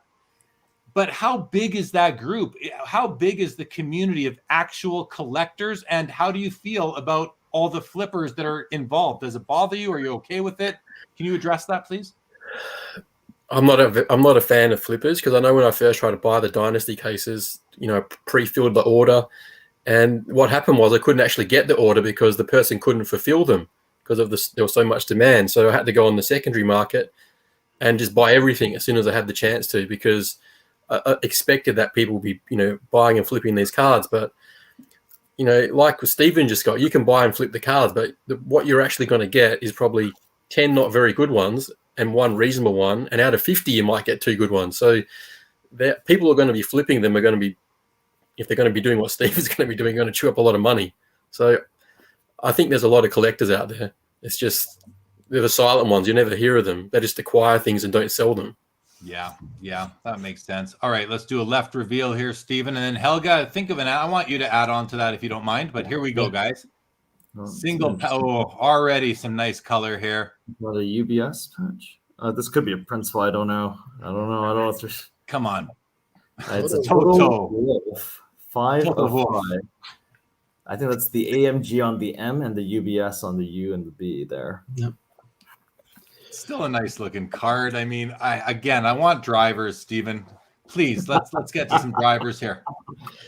So as for the collector scene, Going back to your question before about the Formula One collectors, I made a group on WhatsApp because I wanted to contact everyone, and I'm not sure how many people we've got on there now, but I'm pretty sure the vast majority of people on there are collectors, and some of them have got some really huge cards. So you just never see those cards. So part of this opening is to see there've got to be these other jumbo cards out there that we know exist, but we just don't see them. So someone's got them. And if they're not showing up, that's because they're probably like us. They're hoarding them, which is that's a collector's sign, not a flipper's sign. Right. And there's going to be, whenever there's opportunities, you're going to have the flippers, and the flippers are part of the hobby ecosystem. I don't think they're necessarily the worst thing, and they are releasing a lot of cards out into the public domain and making them available on eBay and then some. Let's look at this card, and then Helga, we're going to go to you. All right. Is this a triple? This is a Williams. This is a good start. It's a Williams. Yeah. out of 5. Mean reversion. Come on. Steven's new collection of Nicholas Latifi just got stronger. Everybody just got stronger. I will flex the Latifi. Bangers and Wax, though, is a big fan of the Toto card. Where'd it go? Oh, it's already up there. That Toto card is everything, he says. That Toto card is everything. I'm going to laugh because maybe I shouldn't have ever had this guy. But I should have put that away. All right, I'm going to bring up one more comment, then we're going to go to Helga on that question. Lewis, this is Jahan, says Lewis is getting title num 8. Title num 8. Anyone thinks otherwise hasn't seen much racing. What does he mean by this, Helga? That he's going to win his 8th title this year, most likely. And it's just like Tom Brady in Super Bowls. It's like, okay, what's new, right? Let's see something new. And people, that makes sense. What would be new about it is like right now he's equal with Schumacher being a 7-time world time champion. So that's they are topping the list. So his 8th title would put him ahead of Schumacher when it comes to Formula One World Championships. Yeah. Well, he's the first guy to 100 wins like that. That to me makes him the all-time greatest. Is he the all-time greatest to you at this point? No. Who's that? But once again, what else can I say, right? So Schumacher. What about Ayrton Senna? I haven't seen enough of him, but what I saw was awesome. So I wish I would have been 10 years older so I knew more about him. We have a 7 of 10, it looks like. I think it's a Leclerc. Yeah. There's a Charles Leclerc. 7 of 10. So I once called him Charles Leclerc in a clubhouse room, and Tanya, who's a big F1 fan that is in clubhouse, said, well, they call him Charles Leclerc. So that's what I call him now. Correct. And it rolls off the tongue so much nicer anyway. And it's a correct pronunciation, I would say, since he's from Monaco. So it would be more French-based. So let's go to you, Helga. The whole conversation we were having about, that the comment that I heard that nobody collects F1, it's just for flippers. I don't agree with it. Michael doesn't agree with it. What's your take on the comment and the actual situation? I do a lot of, I open a lot of stuff. I sell a lot of stuff since that's what I'm doing for a living. So I see a lot of the market moving. And it's definitely both things, or let's say all 3 things involved. There's people just buying because they collected. There's people buying the young guns to invest. And there's people just, liking it for the opening fun. And not only for Dynasty, but also with Chrome, you definitely see a lot of set collectors that are doing certain kind of sets, like Hold on, whatever Steven. parallels or whatever. Hold on, Steven. Let's let Helga finish before we have the reveal and make everybody. Okay, I would have waited for Steven though. And I just want to call out. I see now we've got Tanya, who I was referring to. I didn't realize it is in the room with us tonight. Tanya is my Clubhouse F1. Really helped me learn a little bit here and there. So thank you, Tanya, and great to see you. All right, Steve, let's see what we got here. And then Helga, you can pick up where you left off. So Jeremy, this is a second last box we have. Oh boy, we're already at box number 49 of 50, everybody. Wow, we are whipping through this. Steven, we are going to ask you to show most of them at the end so people can see what they missed. But here we go with the left reveal. We got some letters. Gunther. Gunther Steiner. Gunther Steiner. Well, Steven, I Tanya, can't believe out of all those boxes, there's only been one jumbo. It's like, oh, Yep. where are they? I just want to know. I don't know when Tanya, when you got here, but if you were here at the beginning, great. And to everybody else, we did have probably one of the best cards out of this product was revealed to us in about box number 4. So we will go back and show that again later. And then it's become the break of Latifi and the principals. Here we have box number 50, everybody. This is box number 50. Let's see what Let we me got. just catch on the Hamilton versus Schumacher debate real quick. Yeah, the Hamilton-Schumacher debate. Because it was also shown on the documentary that Schumacher basically chose to go to Ferrari when the car wasn't in a good shape. So he basically lost 5 years trying to perform the car into where it needed to be to win a championship. If he would have stayed at a good team like Mercedes is right now, and if he would have stayed the whole time there, he would have had probably 100 wins as well. But he chose to develop a car basically from scratch, what it was at the time, and become a world champion with this car. So, and that's what puts him, for me, ahead of Hamilton. And that's what I'm also trying to explain to Michael, but why I like Mick Schumacher better than Leclerc, because I think that he can develop a car better than just sitting in a ready-to-race car. For sure. Okay, 1 second, guys. A couple of comments here. Thank you for the commentary, Helga. Tanya, we will show that card again, I promise. Ryan Carter calls for some last box mojo. Pieface wants to Karvin let you know that he has DM'd you. Pieface, thank you for joining. Appreciate having you here.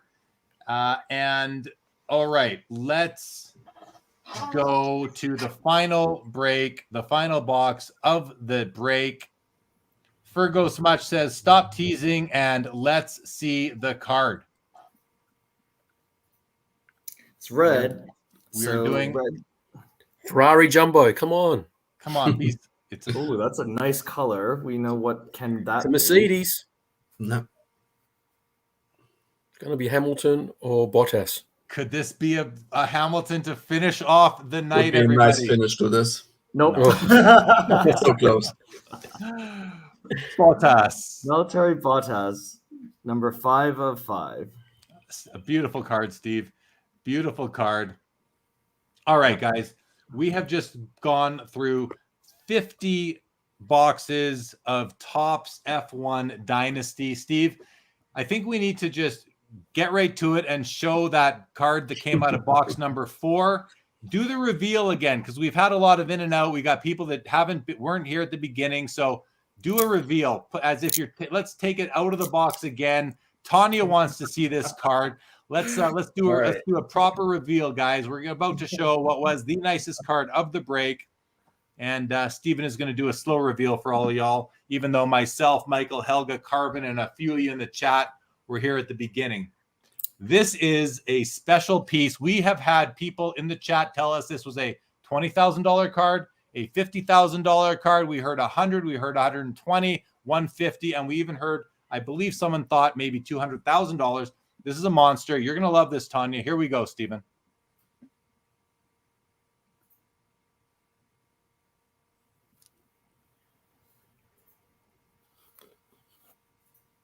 There we have it. There we have it. That is a Lewis Hamilton flag patch, 4 of 4. Beautiful on-card auto in the box. Nothing wrong with that at all. Denali Market says 6-figure card.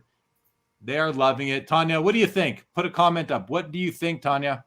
Interested to hear. You're the one who taught me how to say Charles Leclerc. That is a beautiful. Stephen, how do you like the card? Talk to us.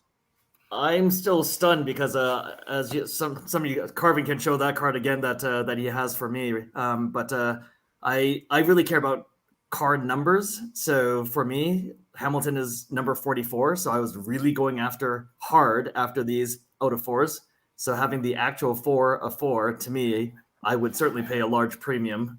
Helgi and Karvin know that. So yep, that's something that really speaks to me. So to actually pull something like that is really, really pretty cool to me.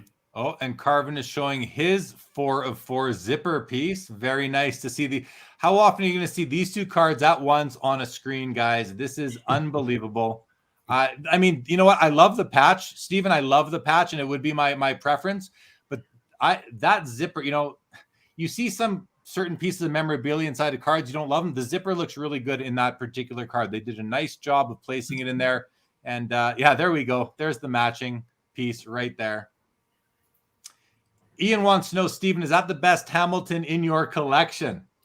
Ooh, well, the one Karvin was holding is also mine. That one was, to me, this one.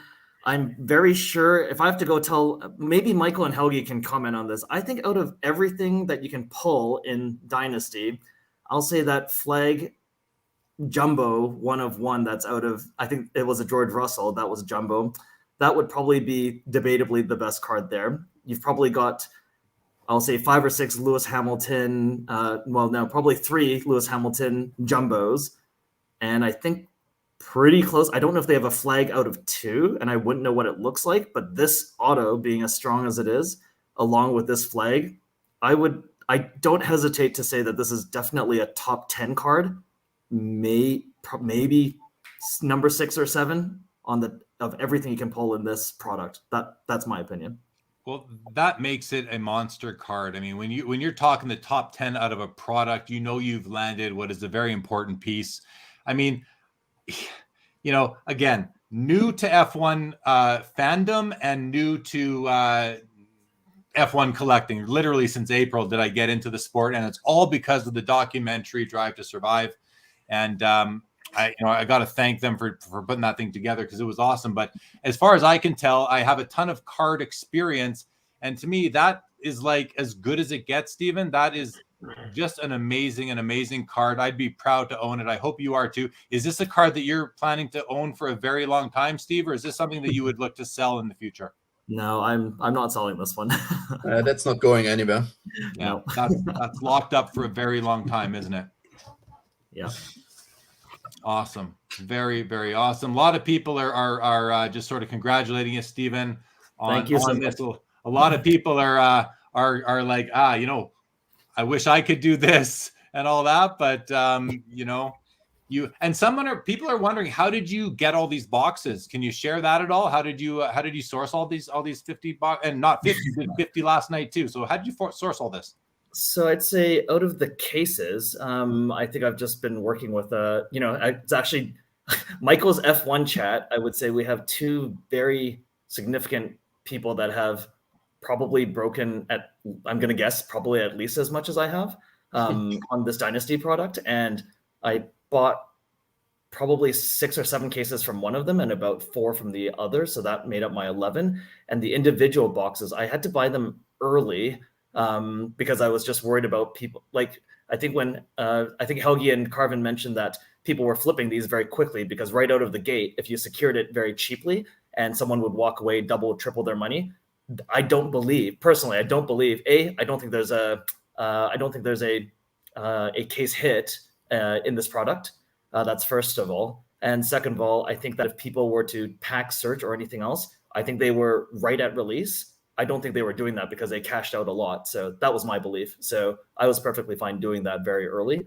Yeah. And then I was really just kind of collecting them kind of a box at a time over and storing it over with a PWCC. And, and then, here we are. Here we are breaking them up. All right. A couple of comments I want to go to. Tanya says that card made my night. That's very nice. Global Card Investor wants to know, how can we get in contact with Steve? I think I've seen comments like that today, Steve. Some people are interested in learning how to get in touch with you. So I don't know if you have any contact information you'd like to share. If you do, if not, that is fine too. And you just can't get a hold of this guy. He's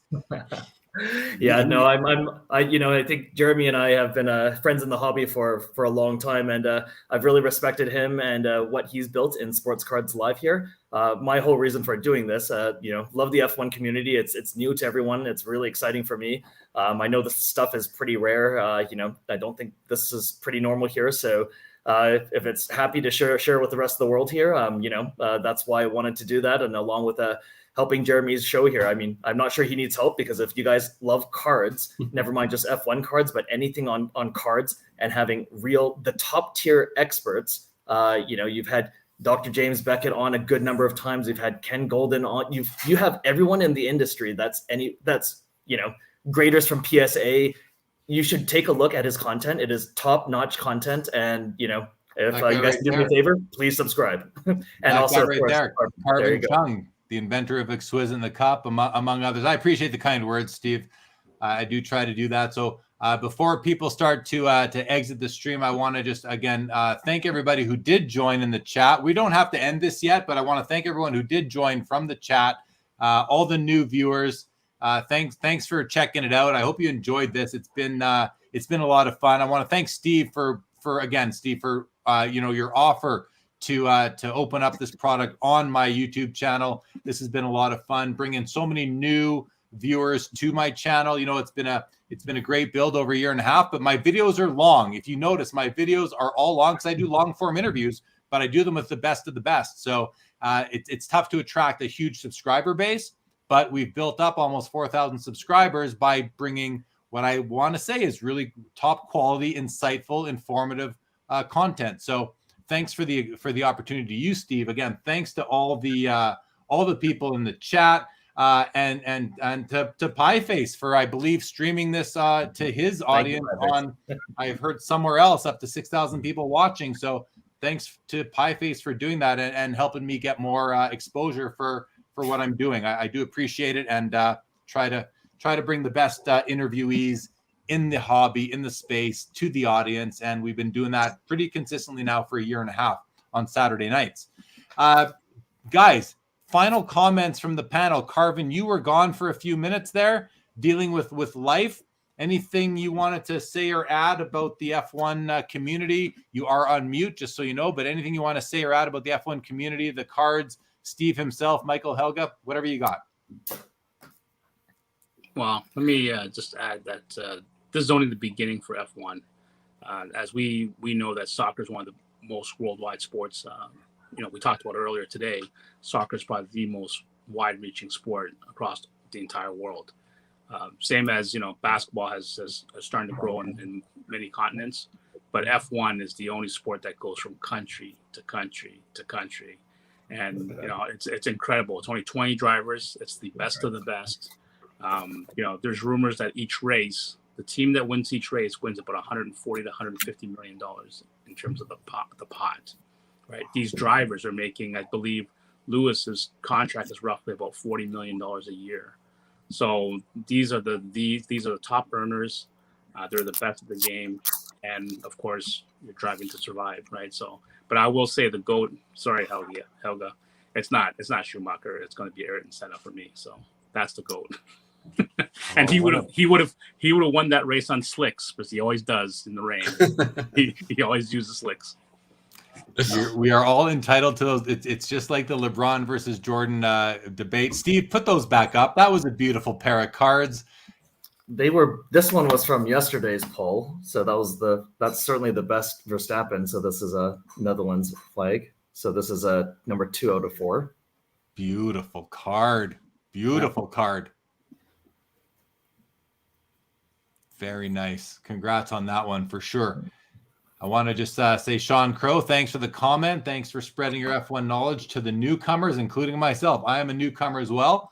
Thank you, Pieface. Appreciate that vote of confidence that everyone loved it. Definitely enjoyed doing it tonight. Thank you, Lily J. Happy to have you and hope to have you back again. Most definitely. Brett S. says F1 cards are the sleeping giant. Only a fraction of the fan base are aware of them. That's what I'm talking about, guys.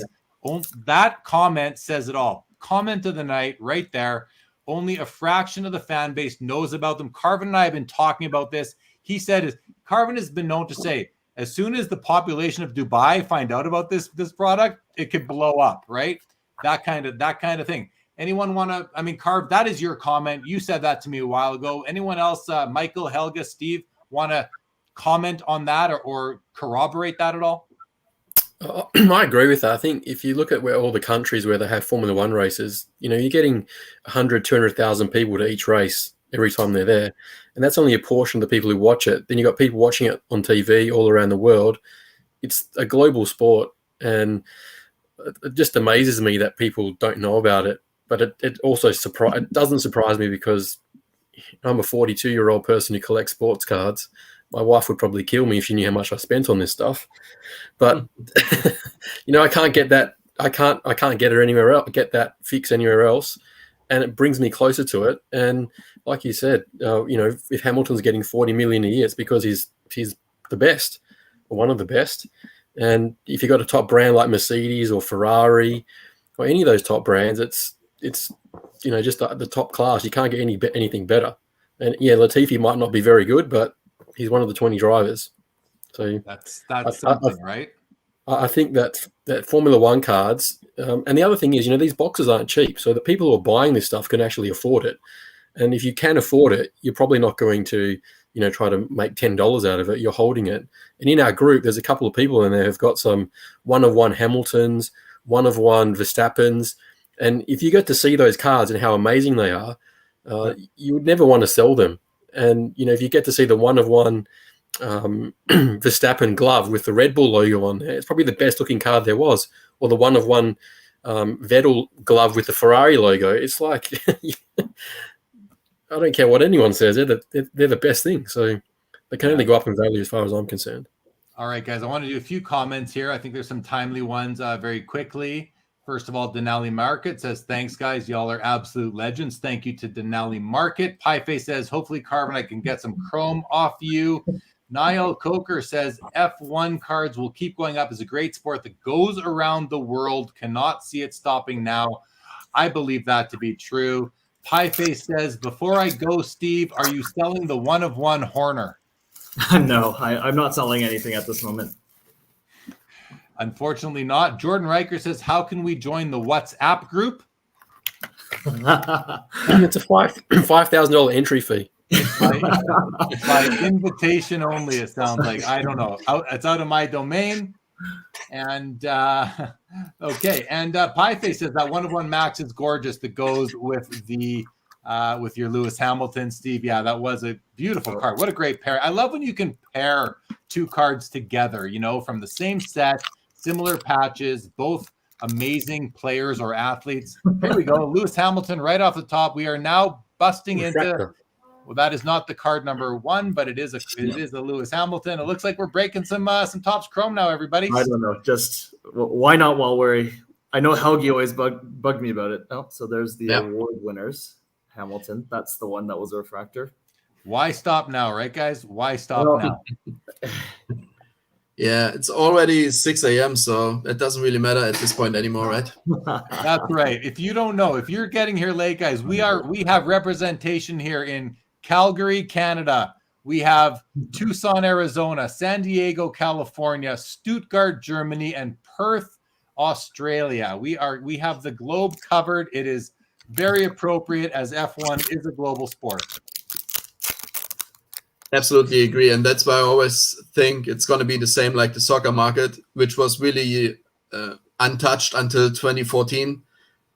And then it still took like 5 years until people realized that their soccer cards are out. So I'm absolutely convinced that there's a ton of people without any knowledge that Formula One racing cards exist.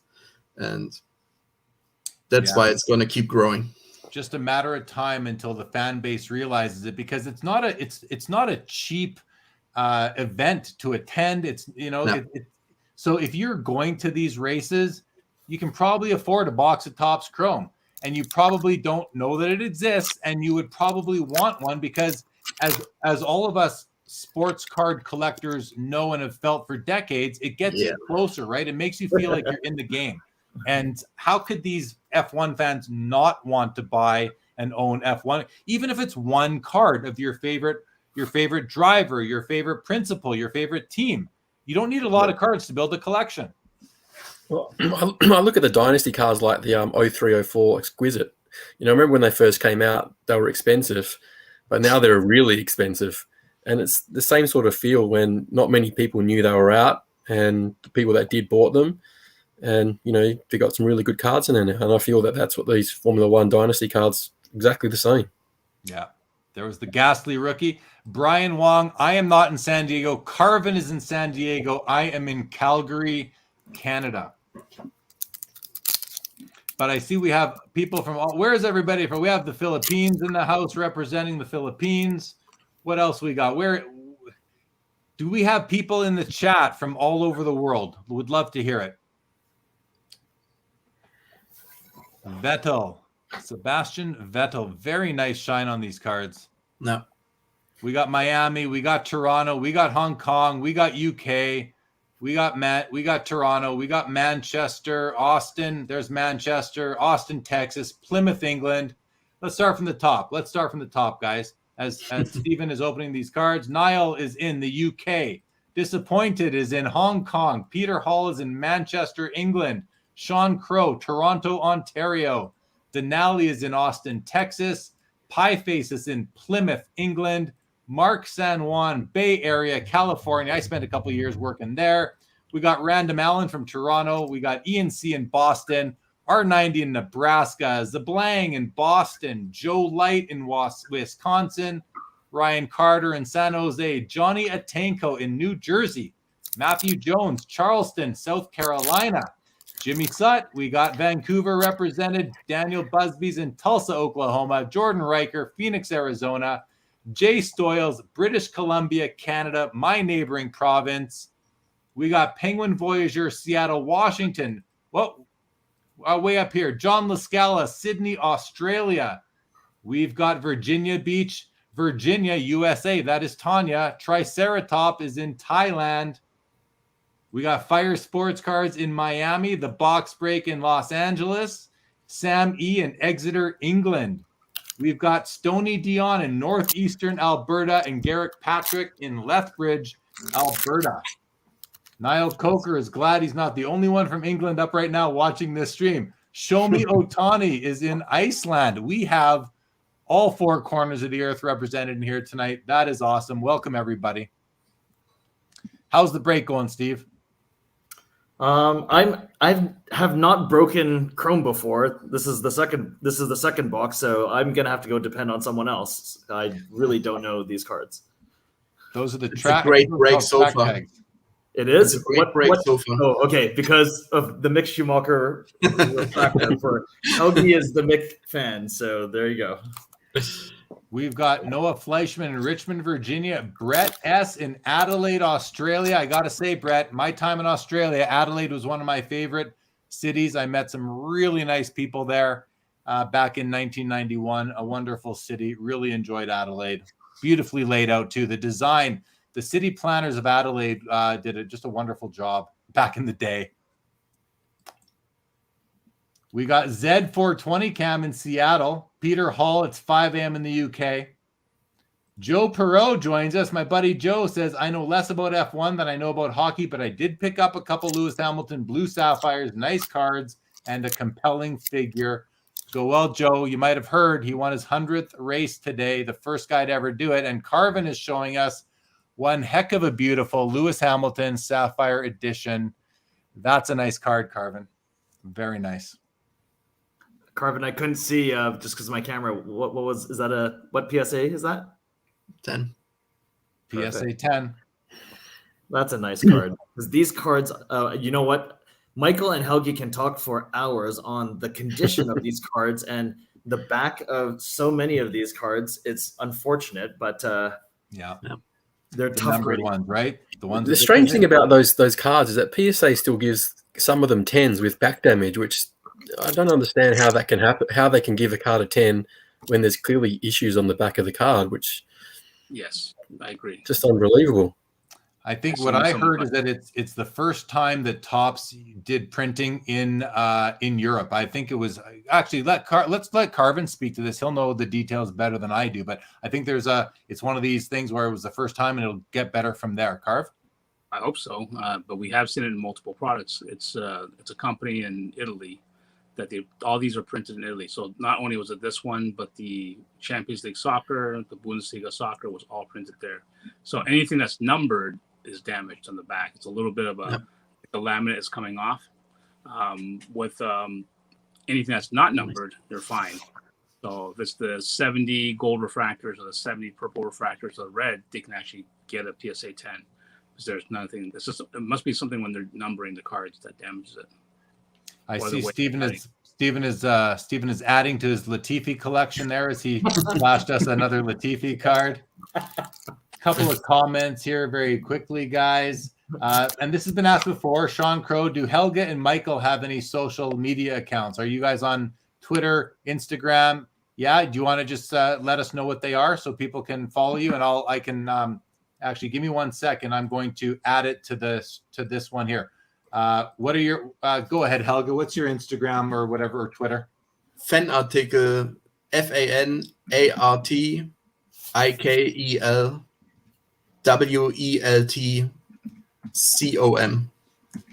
Okay, that's a long one, bro. That's a long one. I try to keep it German. Architect Weltcom. Perfect. We'll see. How about you, Michael? I don't have any. I'm off the grid. That makes it easier for me. Helga, how does that look? Yeah, perfect. I got it. Wow. There's some luck involved there right now, guys. Brett S. Thank you very much. Home of the Australian Grand Prix, 85-95. Very cool. Pieface says, is it bad to say I have 7 of them in PSA 10s? I think he's talking about the blue sapphires. That's not bad. That's pretty awesome, actually. Quentin wants to know, Helga, what is in the cases behind you? That's just like random stuff of my personal collection that's sitting there. Fair. No cases really, but it's like certain memorabilia pieces and stuff like that. Pete Ferguson, there is not, unfortunately, unless I could try this one. No, there isn't. There is not right now. Sorry to say, but I did think about that earlier too. So good call out nonetheless. Pieface says, so many of my variations are ruined with back damage. Yeah, that's the way they were out of the pack. Yeah, your Norris out of 10 variation has damage. Very annoying. It is. They're all that way, if that's of any consolation, though. Hello, Steve, sir. Welcome to the show. Yeah, Niall says his Verstappen refractor is damaged as well. Yeah, that's just it's one of those things, guys. It's one of those things. Gavin says, thoughts on 2021 Topps Dynasty F1 coming out soon? Haven't heard or seen much at all. Really got any information on that? And anybody? Karvin might be the best one for that. Ooh. Well, I do. I mean, wanted to show the damage on my 1-of-1 Vettel Superfractor autograph. You can see right here. It's a very. I can't see my screen, but if you guys can see it or not. Yeah, we can see it. Yeah, but we know what we're looking for, though. So yeah, we know. I know what you're looking for too. But that's where it is, right? It's always on the border, and it's almost like a half moon kind of cut out of the border on the surface of the card. It's sort of like a paper loss issue. I'll be honest. I've only got 2 cards from this. They're both the gold refractors out of 50, and they both have it. And I don't care. Like it. I'm just happy to have one of the 50 that exist. And if that's the case, that's the case. It's unfortunate, but it doesn't ruin the experience for me. The experience of owning the card. No. This one's a little less, but I definitely notice it on my Kimmy 1-of-1 Superfractor autograph as well. Those are awesome cards. I love 101 Superfractors. I just love that stock. It's just gorgeous. Just gorgeous. It would have been better if they had been on-card autos, I think. Yeah. Oh, a lot. Sean Crow said, heard it's due to the cutter. The numbered cards are a tad thicker and the machine couldn't handle it. Could be wrong. That's a fair assumption. Very, very much so. Austin Brown will be ripping some. Pieface, thank you very much. Says, I have a 70th Max Sapphire on my desk. Just lovely to... Oh, yeah. See, the 70ths aren't numbered, so they don't have that damage. Yet, I believe the golds are still going to be a print run of 50, even though they're not numbered on the back. But the numbering... So what do you choose? Do you choose the one with the numbering that has the damage, or the 70th that doesn't have the numbering, but you know is out of 50? Put that out there to you guys. I personally prefer the cards that are actually numbered because, of course, there's always like for the reds, like the red waves are supposed to be out of 4, but nobody knows exactly. So that's why I would prefer the red out of 5, or like any serial numbered card, just for that reason that you actually know how many exist. Yeah, I agree. I agree with that you know how many exist. But because they're serially numbered, and even though we know that some aren't numbered, but we still know how many there are, doesn't mean that down the road people will still really that will be common knowledge. So I think those track tags cards, those inserts are kind of under the radar. You know, and you get the reds out of 5. There's the oranges out of 25 or 50, whatever it is.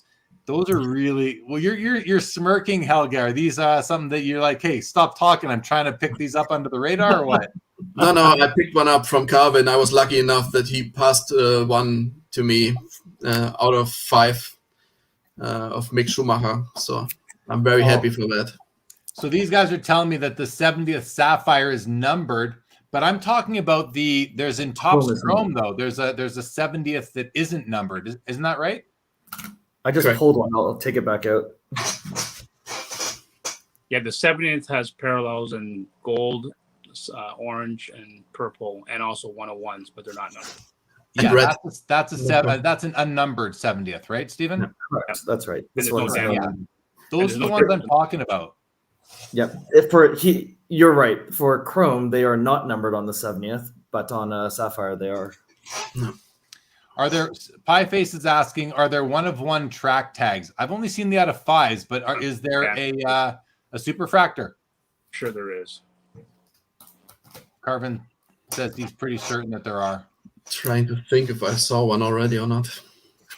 Thank you, Sean Crow, for joining. Glad you had a good time, buddy.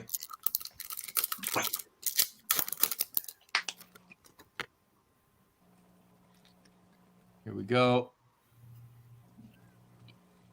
Yeah, Styles confirms Chrome 70th isn't numbered, but Sapphire. The Sapphires, Karvin, that blue one that you showed, those are stunning, stunning cards. Mm-hmm. And I'm kicking myself for not finding one and jumping on them 3-4 months ago and adding one to the collection because but the thing is that like it's one of those things where I'm not a huge again, newer to the sport, not a huge Lewis Hamilton fan. I appreciate his greatness. I respect it. But it's not the collection I'd be building. Latifi's super collector in the making. And a short printed one too. Wow. Yep.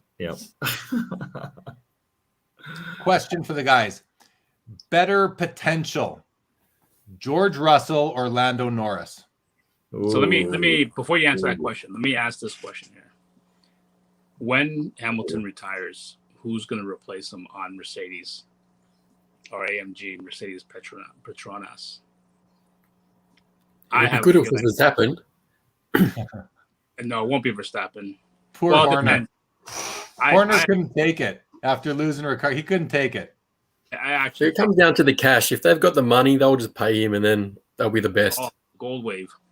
Gold Wave Latifi. Latifi. So what I would say is that could you imagine them making the super team, the UK super team, with Lando Norris? as part of Petronas?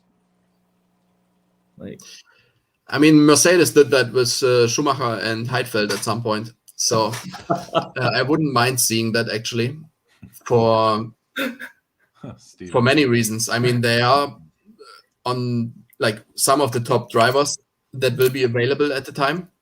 Right. And it would make a lot of sense for money and promotion reasons. Well, Lando, and this is why I predict in 2 years when Hamilton retires. I think Lando and Russell are going to be part of AMG Petronas. I actually think Red Bull will suffer with Honda leaving the team, and they won't be as innovative. And I could see Verstappen and Schumacher going to Ferrari. Very interesting. Back to the question that I posed now to Michael and Helge and Steven. Better potential, long run, longer career, George Russell, Lando Norris. maybe I'll take a stab at it first because I will be biased by someone else because it's really close. I believe that I'm a McLaren fan. I enjoy their products. I think the company is on the up and up. I think Ferrari is on the other way around. I think they will replace them on the passenger car side on what Ferrari is to the world, to the old world, their new product, everything else. Not sure I'm super interested. I enjoy the current McLaren product a lot. I think they're on the up and up. Their F1 team is certainly on the up and up. And I think that Lando Norris would be the safer bet right now. He's certainly proven his skill this year. And I know, Jeremy, you were going on his maturity, but I think if you put age in context and how much pressure he is under, I'm astounded. As a person who enjoys track driving, I'm very astounded how calm, cool, and collected he can be under those situations. So I'm actually very impressed. I think George Russell is the higher beta play. I think there's more risk, but potentially more reward. But I'm lucky that I would prefer Lando Norris at this time. But certainly the market is telling us that they prefer George Russell at this time. Fair. I really appreciate that analysis, Stephen. And yeah, my comments earlier about Lando and the maturity, I agree. I mean, he's young. You got to give these kids, he's a kid. You got to cut him some slack. And I'm willing to do that. And as Helga sort of reiterated earlier, it's part of the process and it's okay. And you actually painted that picture well, Steve, because there is pressure. He'd never won a Grand Prix before. Here he is this morning about to, 3 laps away from winning one. And, he's just really trying to stick in there, and he took a big risk. So I can understand, kind of like you're focused. You don't want your radio talking to you in your ear. You're going to do what you're going to do. So I understand it. And I'm still a fan. I'm still a fan of Lando Norris, a big fan. He's he's up there as as probably my favorite driver. So I also really like Ricciardo. But I like a bunch of them. That's the thing. And when I say this, I never say Hamilton or Verstappen. There's enough people that like these guys. I want to spread it to some of the others. Helga, jump in. I do think the advantage that Norris is having right now is that he's got the better teammate to learn from compared to compared to Russell. Because Russell is basically already the forerunner in his team. So he has nobody to look up to in his team and to learn from. So that's why I'm thinking that Norris is getting a nice basement of Formula One fundamentals, which are highly different than F2 or F3 fundamentals, I think. So... Are you saying that because his teammate is Ricciardo, that's where he'll get some of that tutelage from? Yeah. I think he'll learn a lot from him. Yeah. So that's what I would hope. At least I can see Ricciardo being the kind of person that's teaching a lot and that's giving away a lot of secrets and kind of like how to deal with situations and how to deal with stuff. Ooh. So Charles Leclerc out of 50. That's number 4. So that's pretty awesome. Yeah, the number 4. That's to me. Those are the rookie cards because some of these guys have several card. Like Lewis Hamilton has a ton of cards in the set because of all the wins, right? Yep. Oh, that's nice. That's a really good box, though. In That's general, nice. Is it a good box? yeah. Okay. Got to take your word for it. Nice card, Steven. Nice card. I'm going to go to a couple comments here. We got some good stuff going on in the chat here. There you go. I'm gonna just do this for a few seconds. There you go. Nikita Mazepin. Here we go. That's a spin. So Tanya says, let's see if Total Wolf's contract, it's up in 2 years. They will need another team principal, but he's an owner. So does he not have some sort of ability to stick around? He will stay. He will stay. There we go. Helga believes he will stay. Niall says for Lando to leave McLaren, it will be a lot of money, but imagine Verstappen and Norris at Red Bull. Yeah. What you got to remember is that Norris recently signed a contract extension with McLaren, I think, for another 3 or 4 years. So there's no chance he's going anywhere else other than McLaren for at least another 3 or 4 years. So I think Russell is going to be, which one's better? I think Russell's got the pedigree because he's won a lot more junior formulas. So I think after the first year, if he's managing to beat or equal Hamilton, then I think he might have the edge over Lando. But Lando Norris is good. But until they, fully race together in the same equipment, you just don't know. You just don't know. I think Michael says, in terms of collectability, Lando for sure has an online gaming following and an electric personality and can drive too. Niall says he will only learn as young and will keep getting better. Quinton says, who will win a race first, George or Lando? Carv, you were about to jump in. What were you going to say? Maybe address Quinton's question. No, I was gonna say one thing about George Russell is that he's really tall. I believe he's a 6'6" or 6'7", and even for him to drive the car, they got to give him a smaller shoe. So I don't know if you guys are aware of that. When he drove his first race last time for Mercedes, he had to wear a size 10 shoe. I think he wears a size 13, so he had to shrink his foot just to drive the car. So I don't even know comfort level. So one known fact is Nigel Mansell got too fat to drive F1. He had to go to Indy as a result. And when he was a world champion, I think 2 years out of being a world champion. So same thing could happen to George Russell. He may just feel uncomfortable and then just leave the sport altogether. What do we have here, Stephen? Nope, Shaw that I pulled, but the the damage that is very consistent across this. Yeah, so it could be the damage could be a result of maybe they're holding the card where it's getting numbered. Mm-hmm. If it's one area, right, they have to hold it like almost a kind of like a clip or something, or it could be the way they're cutting it. Since all cards that are numbered are cut, what they call as a guillotine cut. They cut each card individually versus all the cards at once, like they would. So those are the two areas I assume the damage comes from. Guillotine cutting or from where they're holding the card for numbering. Steven, quit beating up your cards there. What are you doing? You're beating up your cards. He's beating up his Leclerc just to piss off Michael right now. That was Latifi. Die, Latifi, die. All right, guys. Steve, is that box done? Yep, that box is done. So. All right, guys. We're going to wind this up. I want to, again, Steve, you good to wind it up? You happy? No, I just subscribe to Jeremy's show. He's a great guy, great content here, and honestly, there's just so much backlog on this library. Guys like Karvin, just anyone that's meaningful in this industry. If you guys like sports cards, Jeremy is just a passionate guy and out to help out the whole hobby itself, and that's why he started doing this. So I appreciate if you guys can go follow his channel. I appreciate those kind words, Steve, very much so. Michael, final parting comments from you. I love watching all those. I've been in a few online breaks that I've entered into in the past because that's the only way I could get at those Dynasty cards. So thanks for Steve for sharing it with us and showing the cards. And that Hamilton is really very, very good. Yeah. Very happy with that. Yeah. Thank you. It is very, very good for sure. Thank you, Jim. Thank you, Niall. Thank you, Joe. And on to you, Helga. Final comments from you on the evening.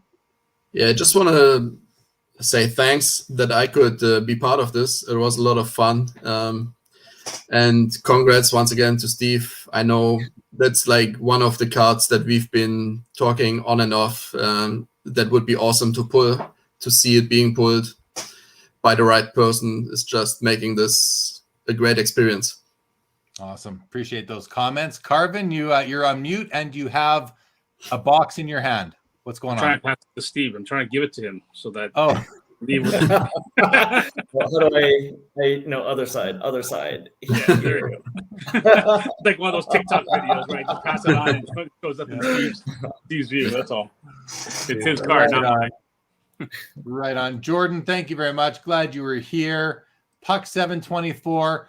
Stephen is not at home, so I don't know that he can comment on the decor at his house, but Not my house. but appreciate the comment. Karvin, final comments from you, and then we are going to wrap this up. Local artist. So all I can say is that I always bring up this quote, whether it's in Clubhouse or any other social media, because we are at the beginning of F1.